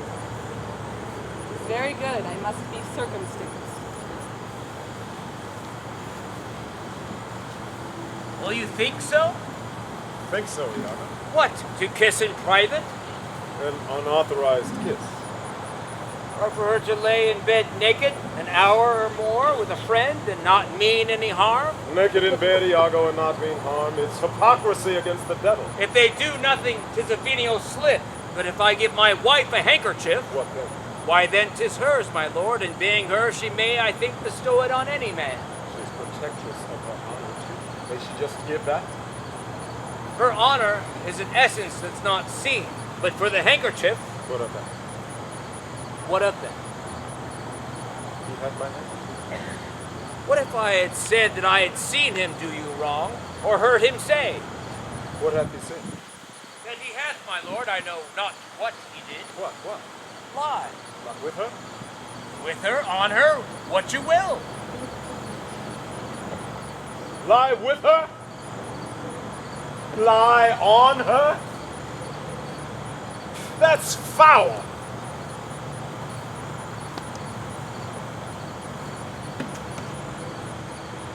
Noses. Handkerchiefs. Confessions.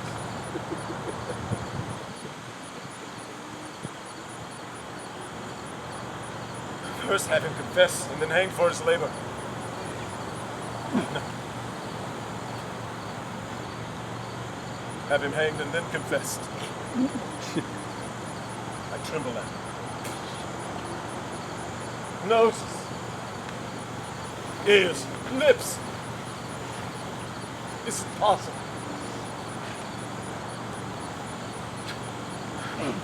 Confession. Handkerchief. Oh, devil! Work on thy medicine, work. Thus credulous fools are caught, and most worthy of chaste dames even thus. Ha! All guiltless be reproach. What? My lord! Othello! My lord, I say Othello! How now, good Cassio? What's the matter? He has fallen into an epilepsy. 'Tis his second fit. He had one yesterday. Oh, rub him about the temples. No, forbear. Lethargy must have his quiet course. Look, he stirs. Withdraw yourself a while. He will recover straight. When he is gone, I would much fain have speak with you.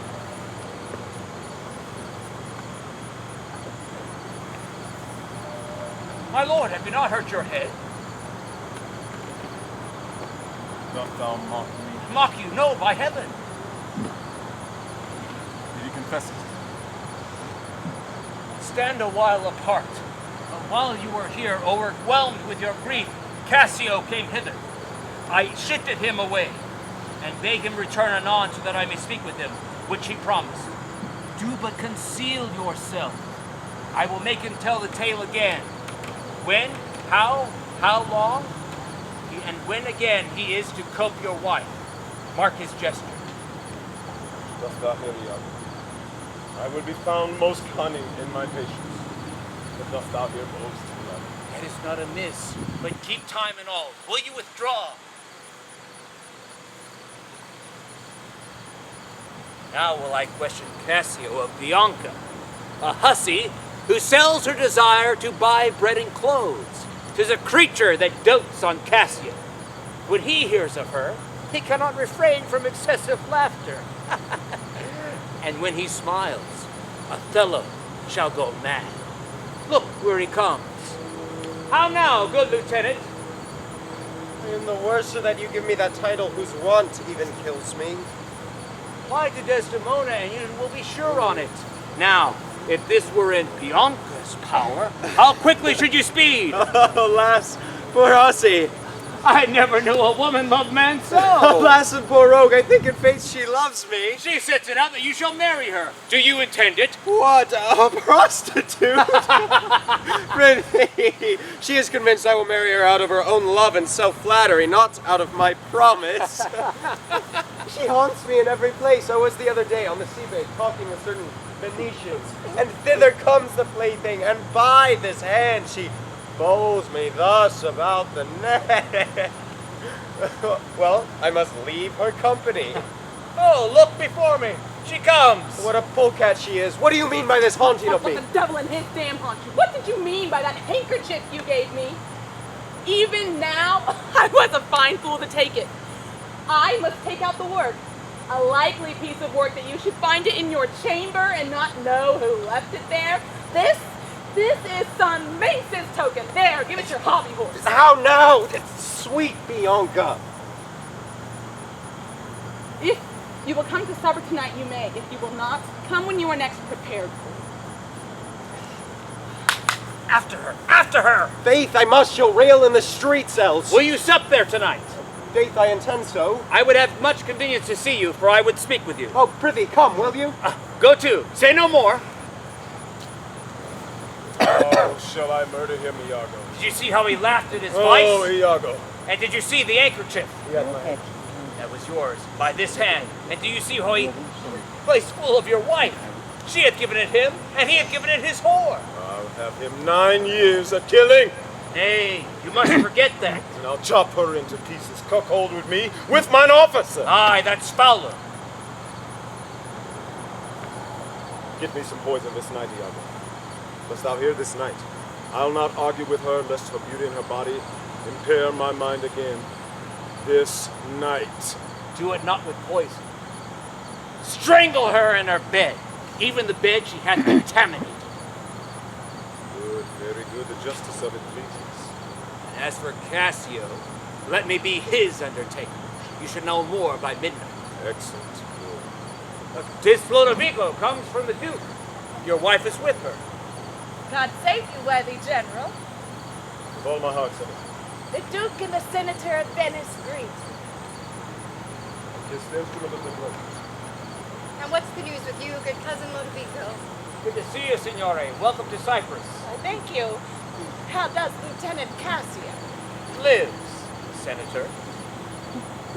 There is a fallen between him and my lord, an unkind breach. But you shall make all well. Are you sure of that? My lord, Is this This failed you not to do as you my would. lord and Cassio? most unhappy one, I would do much to atone them for the love I bear to Cassio. Oh, fire and brimstone! My lord, Are you not wise? why is he angry? Perhaps the letter worked upon his passion, for as I think the truth had him home, putting Cassio in his government. On my troth, I am glad on it. Oh, indeed. My lord, I am glad to why, sweet Othello? see you. Devil. I have not deserved this! Or this would not be believed in Venice, though I should swear I saw it. Make her amends, she weeps. Oh, devil, devil! If that the world, the earth could teem with woman's tears, each drop she falls will prove a crocodile. Out of my sight! Stay to offend you. Be an obedient lady. I do beseech your lordship. Call her back. Mistress!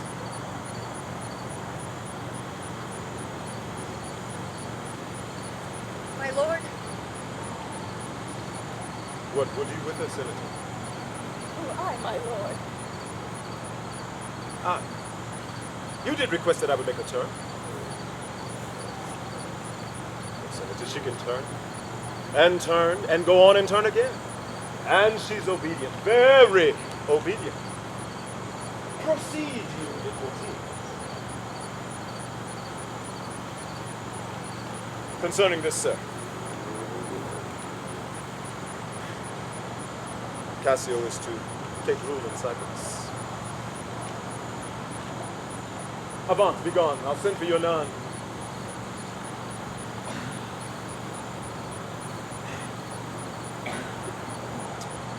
I obey the mandate and will return to Venice.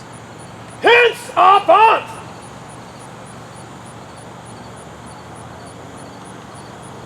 And, Senator, I do entreat that we sup together tonight. You are welcome, Senator, in Cyprus.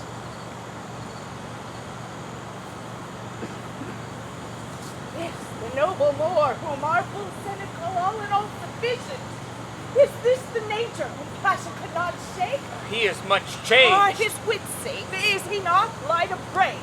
He is what he is. I would not breathe censure to what he might be. But strike his wife. Faith, that was not so well. Is it his nature, or did the letters work upon his passion and new create his fault? Alas, alas, it is not honesty in me to speak what I have seen and known. Observe him, you will. Go, follow after him, and mark how he continues. Sorry that I am deceived in him.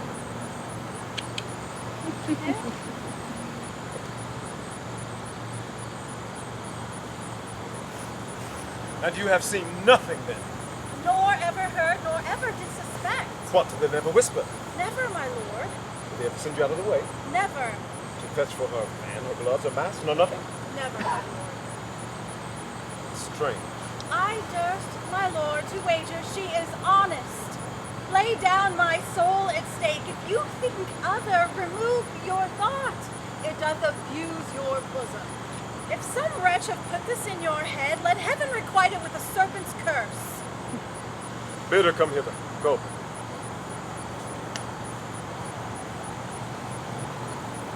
She says it now. Yet she's a simple bot that can't say as much. A closeted lock and key.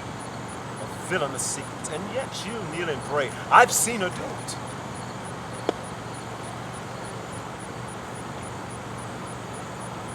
My lord, what is your will? Come hither, Chuck.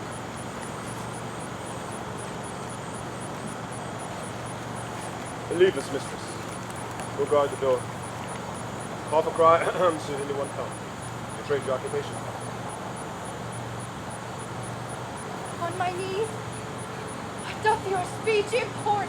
I understand the fury in your words, but not the words. What art thou?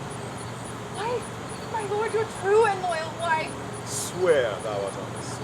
Heaven doth truly know it. Heaven doth know. Thou art false as hell! With whom, my lord? To whom? How am I false? Desdemona, away. Away, away! Alas, the heavy day, why do you weep? Am I the motive of these tears? Had it pleased heaven to rain all kinds of sores and shames upon my bare head, steeped me to poverty to the very lips, I should have found in my soul a drop of patience. Alas, now it is as a cesspool for foul toads to couple engendering. Will my noble lord esteem me honest? Aye, as flies are in the slaughterhouse. O thou fair moon, that art so lovely, smells so sweet. Wouldst thou had never been born? Alas, what ignorant sin have I committed? Was this most goodly book, this most fair paper, made to write whore upon? Impudent strumpet! By heaven, you do me wrong! What, are you not a strumpet? No, as I am a Christian! Not a whore? No, as I should be saved! Oh, well, excuse me. I took you for that cunning whore that married with Othello. You, mistress, that have the gate and the office of St. Peter keeps the gate of hell. Yes, done. There's money for your pains, I pray you. Turn the lock and keep our house.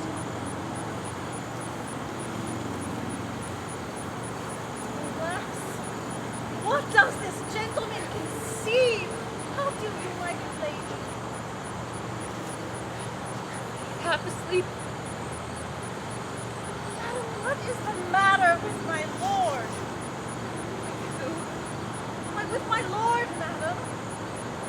my lord. He that is yours, sweet lady. None. Not talk to me, Amelia. Cannot read, nor answers have I none but what should go by water.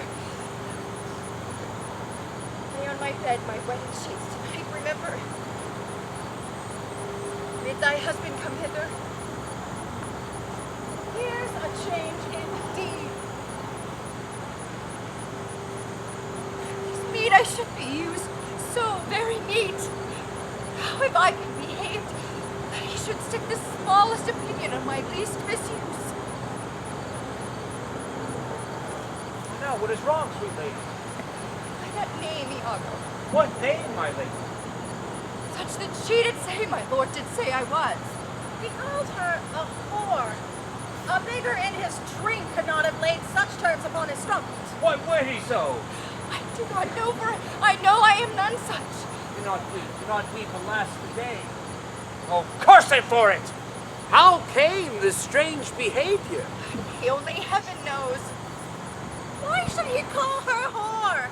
Who keeps her company? The more is abused by some villainous knave, some base, notorious knave, some scurvy fellow. Speak not so loud. Fie on them!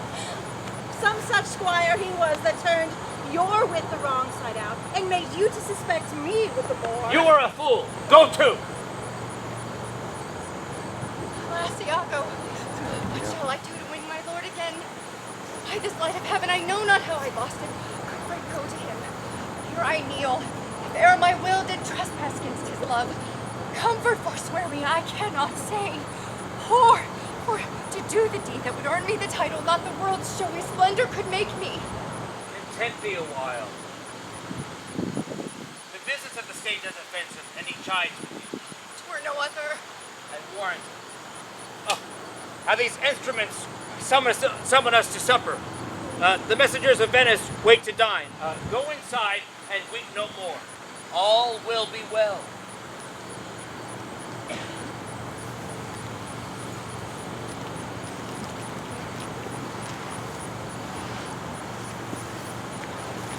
How now, Roderigo?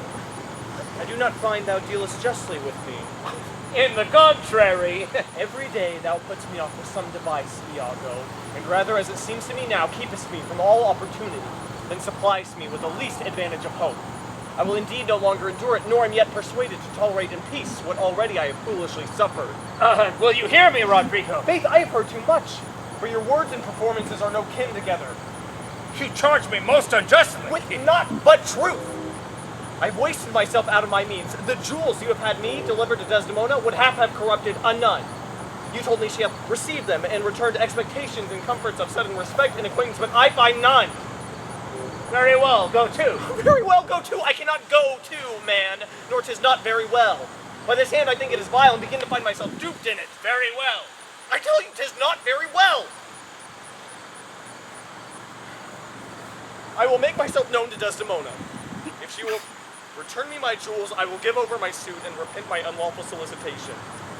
If not, assure yourself I will seek satisfaction of you.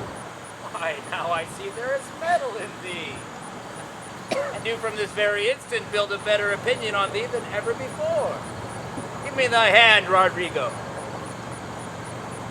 Thou takest from me a most just exception. But I do protest, I have dealt most directly in thy affair. It hath not appeared. And I grant it hath not yet appeared. And your suspicion is not without wit and judgment. But Roderigo, if thou hast thee, which now I believe more than ever, I mean courage, purpose, and valor, this night show it. If thou the next night not enjoy Desdemona, take me from this world with treachery and plots against my life. Well, what is it? Is it within reason and compass?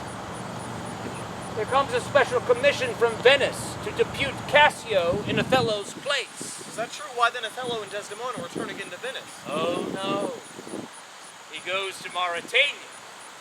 He takes with him the fair Desdemona, unless his lodging be lingered here by some accident, wherein none can be so conclusive as the removing of Cassio. How do you mean removing of him? By making him incapable of Othello's place, knocking out his brains. And that you would have me to do. Aye, if you dare do yourself a profit and a right. He sups tonight with a harlotry. There will I go to him. He knows not yet of his honorable fortune. You will watch him following thence, which I will fashion to occur between 12 and 1. There you shall take him at your pleasure. I will be there to second your attempt, and he shall fall between us. Nay, come, stand not amazed at it, but go along with me. 'Tis high supper time. About it! I will hear further reason for this. And you will be satisfied.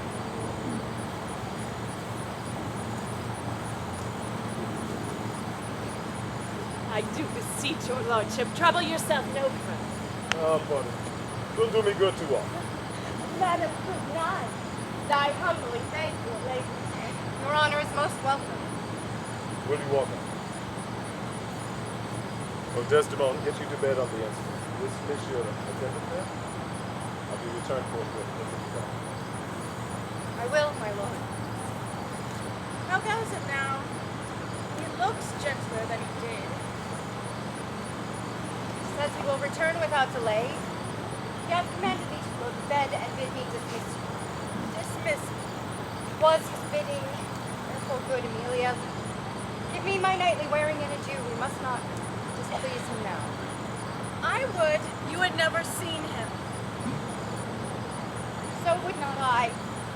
I loved doth so approve him that even his stubbornness, his checks, his frowns, prithee have grace and favor in them.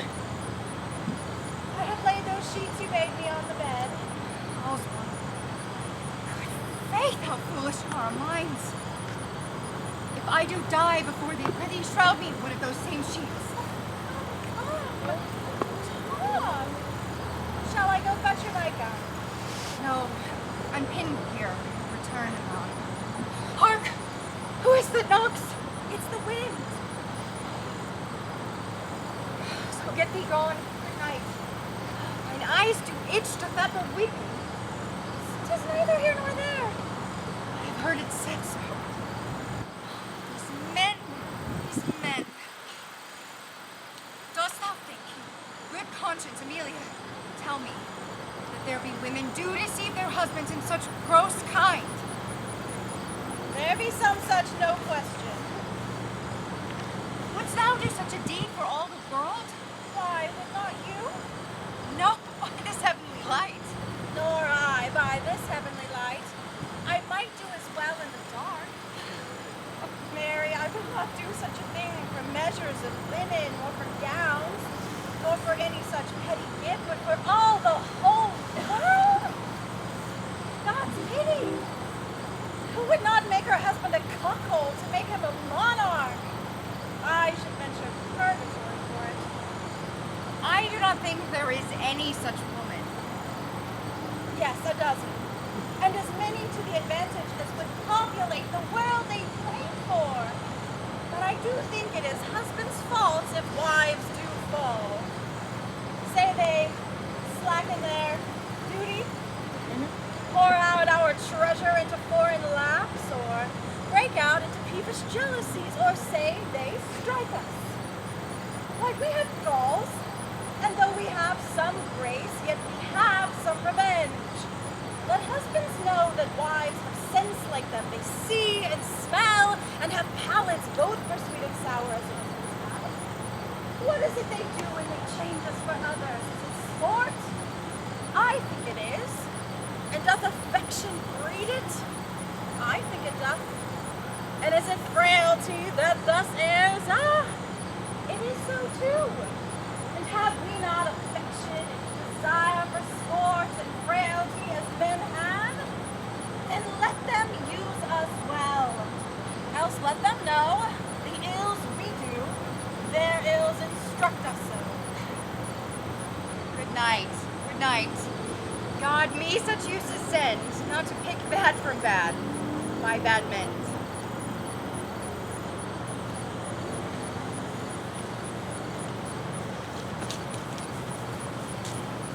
Here, hide behind this bolt. Straight will he come. Wear thy good rapier bare, and put it home. Quick, quick! Fear nothing. I'll be at thy elbow. This makes us, or it mars us. Think on that, and fix most firm thy resolution. Be near at hand, I may miscarry in it. At your hand. Be bold and make thy stand. I have no great devotion to the deed, and yet he hath given me satisfying reasons. 'Tis but a man gone, forth by sword he dies. I've rummed this young pustule almost to the quick, and he grows angry. Now, whether he kill Cassio, or Cassio him, or they each do kill the other, every way makes my gain. Live Roderigo, and he calls me restitution large with gold and jewels which I bought for him for gifts to Desdemona. That cannot be. Cassio do remain. He hath a daily beauty in his life that makes me ugly. Besides, the more may expose me to him. There stand I in much peril. No, he must die. Be it so. I hear him coming. I know his gait. 'Tis he. Villain, thou diest! That thrust had been mine enemy indeed, but that my coat is better than thou knowest. I will make proof of thine! I'm slain!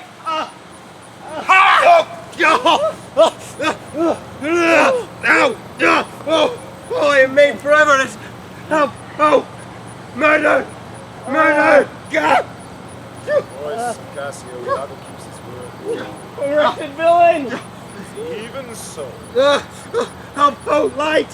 A surgeon! Tis he, O brave Iago, honest and just, thou teachest me. Hussy, your dear lies dead, and your honor is fate. Strumpet, I come. Out of my heart those charms thine eyes are blotted. Thy bed lust stained shall with lust blood be spotted. Blood, no watch, no passage! Murder! Murder! Yeah! 'Tis some mischance. The voice is very dire. No help! Hark! Oh, villain, that I am! 2 or 3 groans. His heavy knife. These may be counterfeits. Let's see if I'm safe to come into the cry without more help. Nobody comes until I bleed to death! Hark! Who's there? Who cries out on murder? Here's one comes in his shirt with light and weapons. Have you not heard a cry? We do not know. Here, What's the matter? here, for heaven's sake, help me! Who are you that cry so grievously? Oh, Iago! Oh, I have spoiled, undone my villains. Oh, Cassio, what villains have done this? I think one of them is hereabout and cannot get away. What are you there? Come in and get some help! Oh, help me there! Oh, that's one of them! Oh, murderous slave! Oh, villain! Damn, Iago! Inhuman dog! Kill men in the dark? Where be these bloody thieves? How silent is this town? Ho! Murder! Murder! What are you there? Are you of good or evil? You shall see us and praise us. Senor Lodovico. She, sir. Here's Cassio, hurt by villains. Cassio? How is it, brother? My leg is cut in two! Oh, Mary, heaven forbid. Oh, Here, a light. no! I'll bind it with my shirt. What is the matter? Oh, who is it that cried? Who is it that cried? Cassio! Oh, my dear Cassio! Oh, notable strumpet! Cassio, do you suspect who they should be that have bespangled you? No! I'm sorry to find you thus. I've been to seek you. Hand me a garter. Oh, for a chair to bear him easily hence. Alas, he faints! Cassio! Cassio! Oh, a chair! Gentlemen all, I do suspect this trash to be a party in this injury. Give me this light. Do we know this face or not? My dear good friend, Roderigo. No, heaven, sure. Roderigo! What, of Venice? Even he, sir, did you know him? Know him? Aye. Signor Gratiano, I do cry your mercy. These bloody accidents must excuse my manners which thus have neglected you. I'm glad to see you. How is it, good Cassio? Oh, good, a chair. Bear him carefully hence. As for you, ladies, look you save your labor. Cassio, he that was slain was my dear friend. What was the malice that was between you? None in the world, nor do I know the man. What? Do you look pale? Oh, bear him out of the air. Gentlemen all, I dare you look upon her face. Behold her well. Look upon her. Do you stare? We shall hear more anon. Nay, guiltiness will speak, though tongues were an abuse. Alas, what is the matter? What is the matter, husband? Cassio has been set on here in the dark by Roderigo and others that are escaped. He is slain and Roderigo dead. Alas, good gentlemen, alas, good Cassio. This is the fruits of whoring! I prithee, Emilia, go you to find out where Cassio supped tonight. What? Do you shake at that? Supped at my house, but I therefore shake not. Oh, did he so? I charge you, go with me. Oh, fie upon thee, strumpet. I am no strumpet, but of life as honest as you that doth abuse me. Gentlemen all, let's go find Cassio poorly dressed. Come, mistress, you must tell another tale. Emilia, go you to the citadel and tell my lord and lady what hath happened. Will you go on afore? This is the night, which either makes me or fordoes me quite.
Name it to you.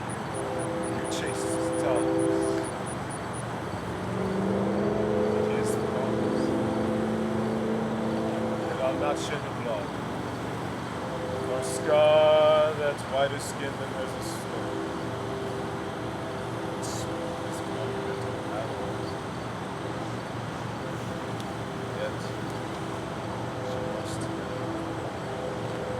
or she'll betray me.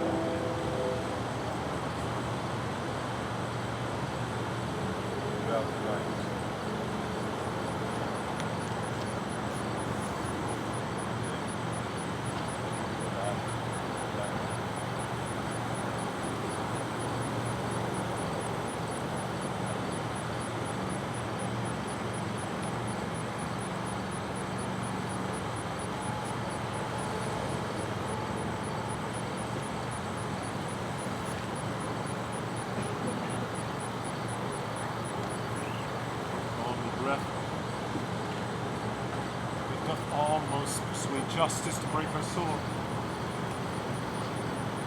One more, and then love the after.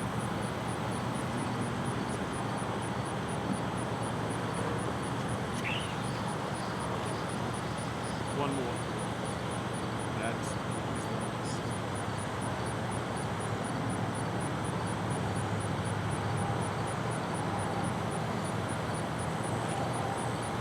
You last. come to bed, my lord. Have you prayed tonight, Desdemona? Aye, my lord. Well, if you bethink yourself of any crime unreconciled to heaven and grace, solicit for it straight. Alack, what may you mean by by that? We'll do it and be brief. I'll walk by. I will not kill thy unprepared soul. Oh, heaven forfend, I would not kill thy spirit. Talk you of killing. Heaven have mercy on me. I say, amen. If you say so, I hope you will not kill me. I fear you. You are fatal when your eyes roll so. Why I should fear I know not, since guilty as I know not. Yet I fear. Think on thy sins. They are the loves I bear to you. Aye, and for that thou diest. Death's unnatural and kills for loving. Alas, why know you so your nether lips and bloody passion shakes your very frame? By heaven. I saw that handkerchief. Peace, and be still. I will. What is the matter? The handkerchief that I so loved and gave thee, thou gavest to Cassio. No, by my life and soul, send for the man and ask him.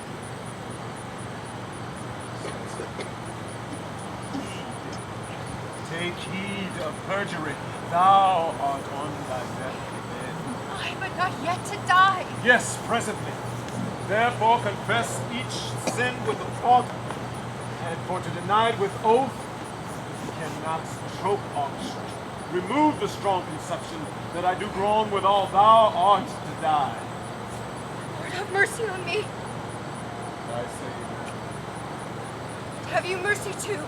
I never did offend you in my life, nor never loved Cassio, but with such general warranty of heaven as I might love, I never gave him token.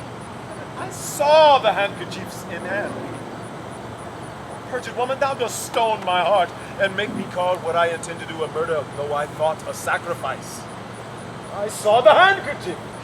He found it then, I never gave it him. Bid him come hither and let him confess the truth. Have confessed. What, my lord? That he accused? How unlawfully? Aye. He will not say so. No.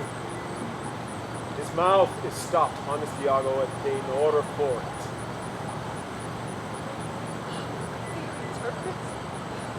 What is he dead? And all his hands and lives, my great revenge had stomach for them all. Alas, he is betrayed, and I on death. Ouch, trumpet! Weepest thou for him to my face?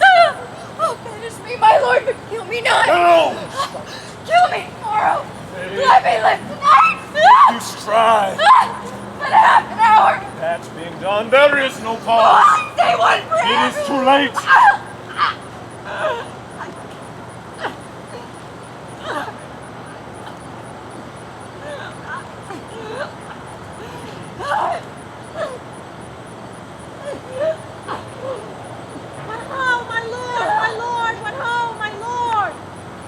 What noise is this? Not dead, not yet quite dead. I that am cruel am yet merciful. I will not have thee linger in thy pain.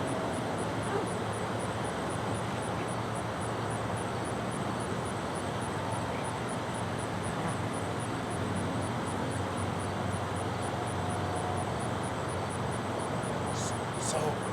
What ho, my lord, my lord! Who's there? Oh, good my lord, I would speak a word with you. Oh yes, 'tis Emilia. By and by! She's dead. Just like she comes to speak of Cassio's death. Ha, the noise were there. No more moving? Still as the grave. Should she come in? Ha! No. What to do? If she comes in, she'll sure want to speak with my wife. My wife? My wife! My wife! What wife? I have no wife! Oh. Insupportable, oh heavy hour! I do beseech you that I may speak a word with you, oh good my lord! I had forgotten thee.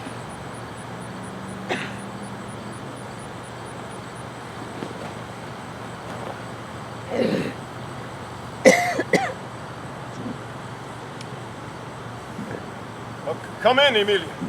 Oh, good my lord, yonder's foul murder's done. What, now? But now Cassio hath killed a young Venetian called Roderigo. Roderigo killed. Is Cassio killed? Cassio was not killed. Cassio not killed, then murder's out of tune, and sweet revenge grows harsh.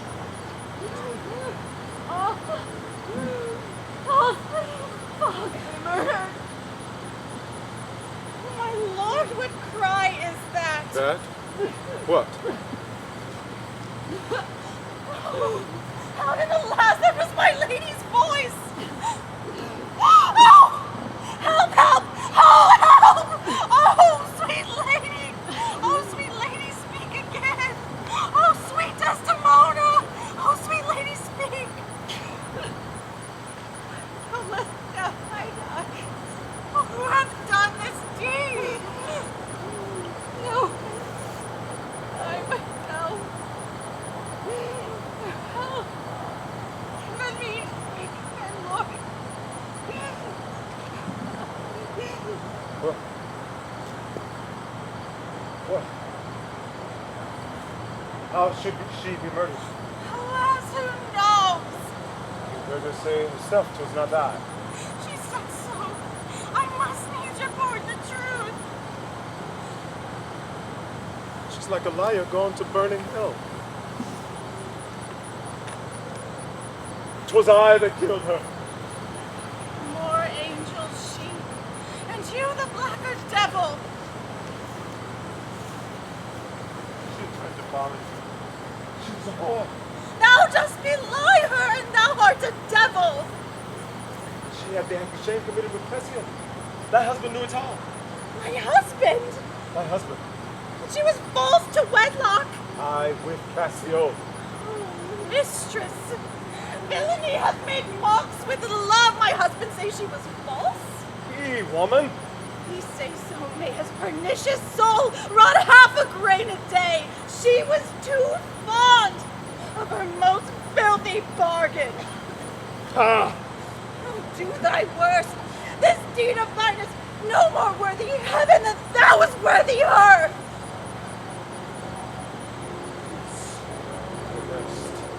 You have not half that power to do me harm as I have to be hurt.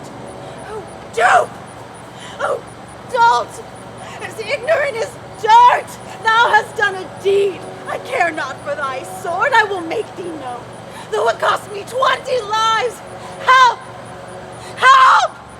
The Moor hath killed my mistress! Murder! Murder! What is the matter? How now, General? Oh, Iago, you have done well that men must lay their murder on your neck. What is the matter? Disprove this villain if thou beest a man. He says thou toldst him that his wife was false. I know thou didst not.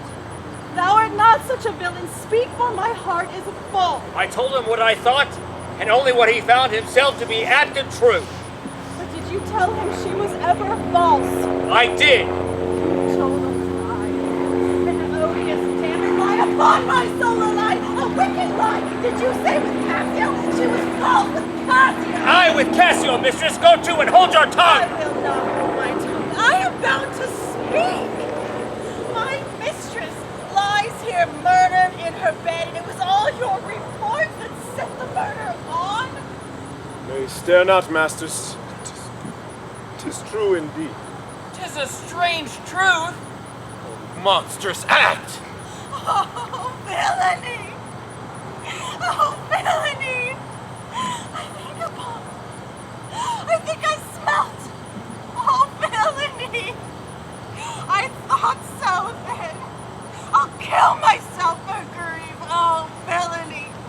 What are you, mad? I charge you, get you home! Good gentlemen, give me leave to speak. 'Tis proper I obey him, but not now. Perchance, Iago, I will never go home. Oh! Oh! Oh! Lay thee down.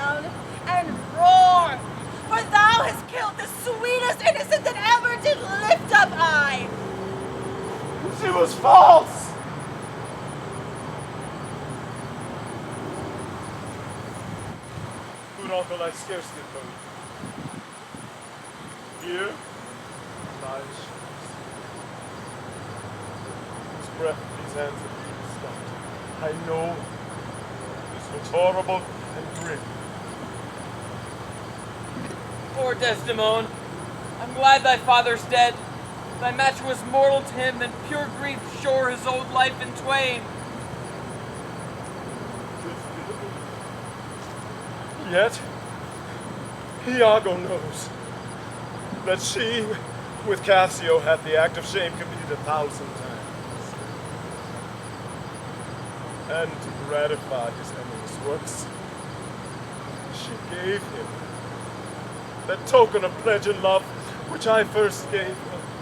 I saw it in his hand, a handkerchief, an antique token my father gave my mother. Oh, heavenly God! Zounds, hold your peace. Twill out. Twill out. I peace no. I will speak as liberal as the north wind. Be wise and get you home. I will not. Fie, your sword upon a woman? Oh, thou dull Moor! That handkerchief which thou speakest of I found by fortune, and did give my husband, for often with a solemn earnestness more than indeed belonged to such a trifle, he begged of me to steal it. Villainous whore! She giveth Cassio no.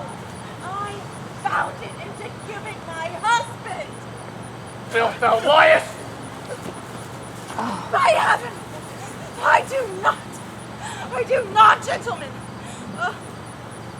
Thou murderous coxcomb! What would such a fool do with so good a wife? Are there no stones in heaven? But what serves for the thunder? Precious villain.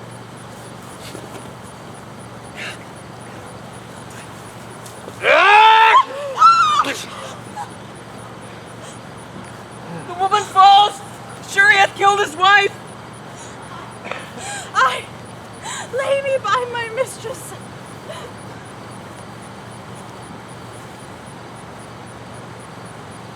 He's gone, but his wife is killed! 'Tis a notorious villain. Take you this weapon which I have here recovered from the Moor. Come, guard the door without. Let him not pass, but kill him rather. I'll after that same villain, for 'tis a damned slave. I am not valiant either, but every puny whipstick gets my soul. Why should honest outlive honesty? Let it go all. Moor, she was chaste. She loved thee, cruel Moor. So come my soul to bliss, as I speak true. So speaking as I think, alas I die.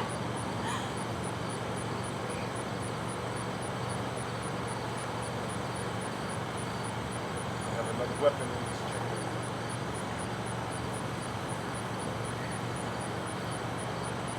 Uncle, I must come forth. Thou attempt it, it will cost thee dearly. Thou hast no weapon and perforce must suffer. Well, look in upon me and speak with me then, or unarmed as I am, I will assault thee.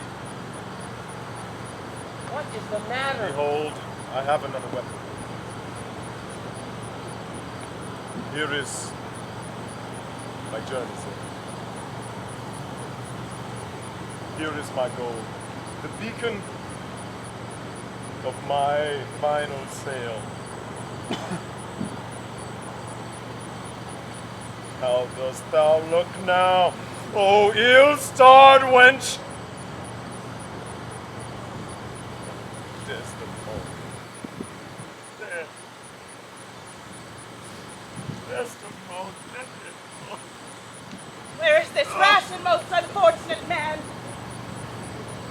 That was he. That is Othello. Here I am. It is that viper. Bring the villain forth! I look down upon his feet, but that's his fate. If that thou beest a devil, I cannot but kill. Fetch his sword from him. I plead, sir, but I am not killed. And I am not sorry neither. I'd rather have he live. For in my sense 'tis happiness to die. Othello was once so good. Fallen in the practice of a cursed slave. What shall be said to thee? Why, anything. An honorable murder, if you will. For nothing I did in aught, but all in honor. This wretch hath part confessed his villainy. Did you consent to Cassio's death? I. General, I never gave you cause. I do believe it. And I therefore ask your pardon. Will you, I pray thee, demand this demidevil why he has thus ensnared my soul and body? Demand me nothing! What you know, you know. From this time forth, I never will speak word. What, not to pray? Torture will open your lips. Well, do your best. I think you shall understand what has happened here, which as I think you know not. Here is a message found in the pocket of the slain Roderigo, and here another. One of them imports the death of Cassio to be undertook by Roderigo. Villain! Here's yet another discontented message found on this device too. As it seems, Roderigo meant to have sent this damned villain. That most likely in the interim, Iago came in and satisfied. You thou pernicious wretch! How came you, Cassio, by that handkerchief that was my wife's? I found it in my chamber. And he said even now that there he dropped it for a special purpose which wrought to his desire. Fool! Fool! Fool! There is besides in Roderigo's message how he upbraids Iago that he made him defy me upon the watch whereon it came that I was cast. And he spake even now after long seeming dead. Iago heard him. Iago set him on. You must forsake this Rome and come with us. The power and the command is taken off. Cassio rules in Cyprus. As for this wretch, if there be any cunning cruelty that can torture him much and hold him long, it shall be his. You shall put him in arrest till that the nature of your fault be known to the Venetian state. Come, bring away.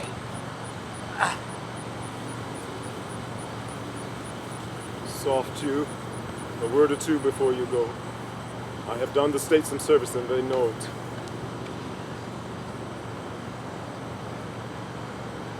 No more of this, I pray thee, in your messages. We shall this unlucky speak of as but not aught again must you say. Must speak of one who loved, not too wisely but too well. Of one perplexed, wrought to the extreme. Of one whose hand, like the base infidel, threw away a pearl far richer than all his tribe. Set you down this and say that once in Aleppo, where a malignant and turbaned Turk beat a Venetian and defamed the state, I took by the throat the circumcised dog and smote him. Thus.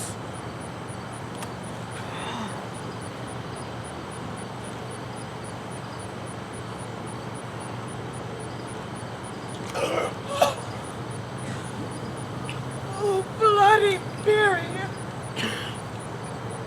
All that is spoke is marred. I kissed thee. Ere I killed thee. no way but this. Killing myself. To die upon a kiss.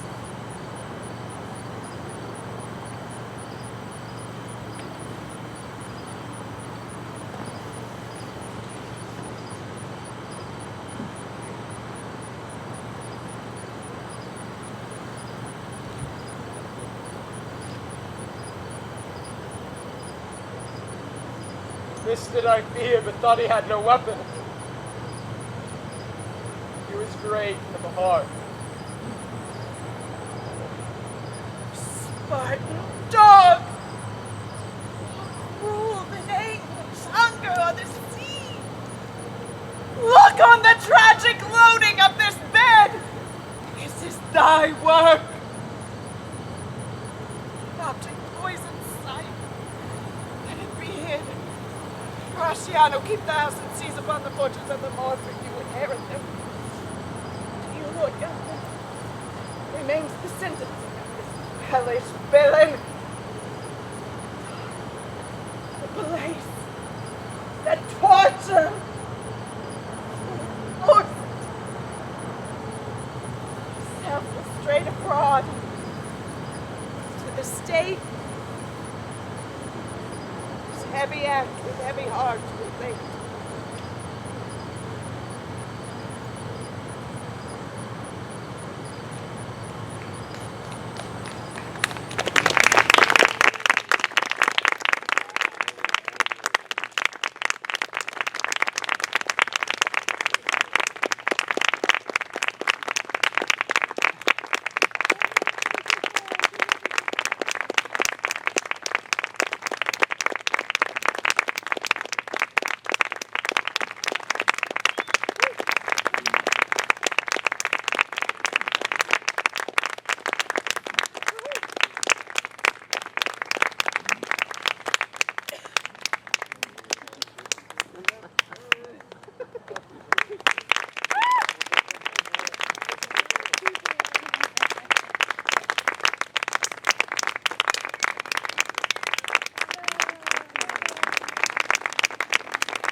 Visit our donation table, would like to contribute to Wichita Shakespeare Company, it'll be available over here after the show. Thank you.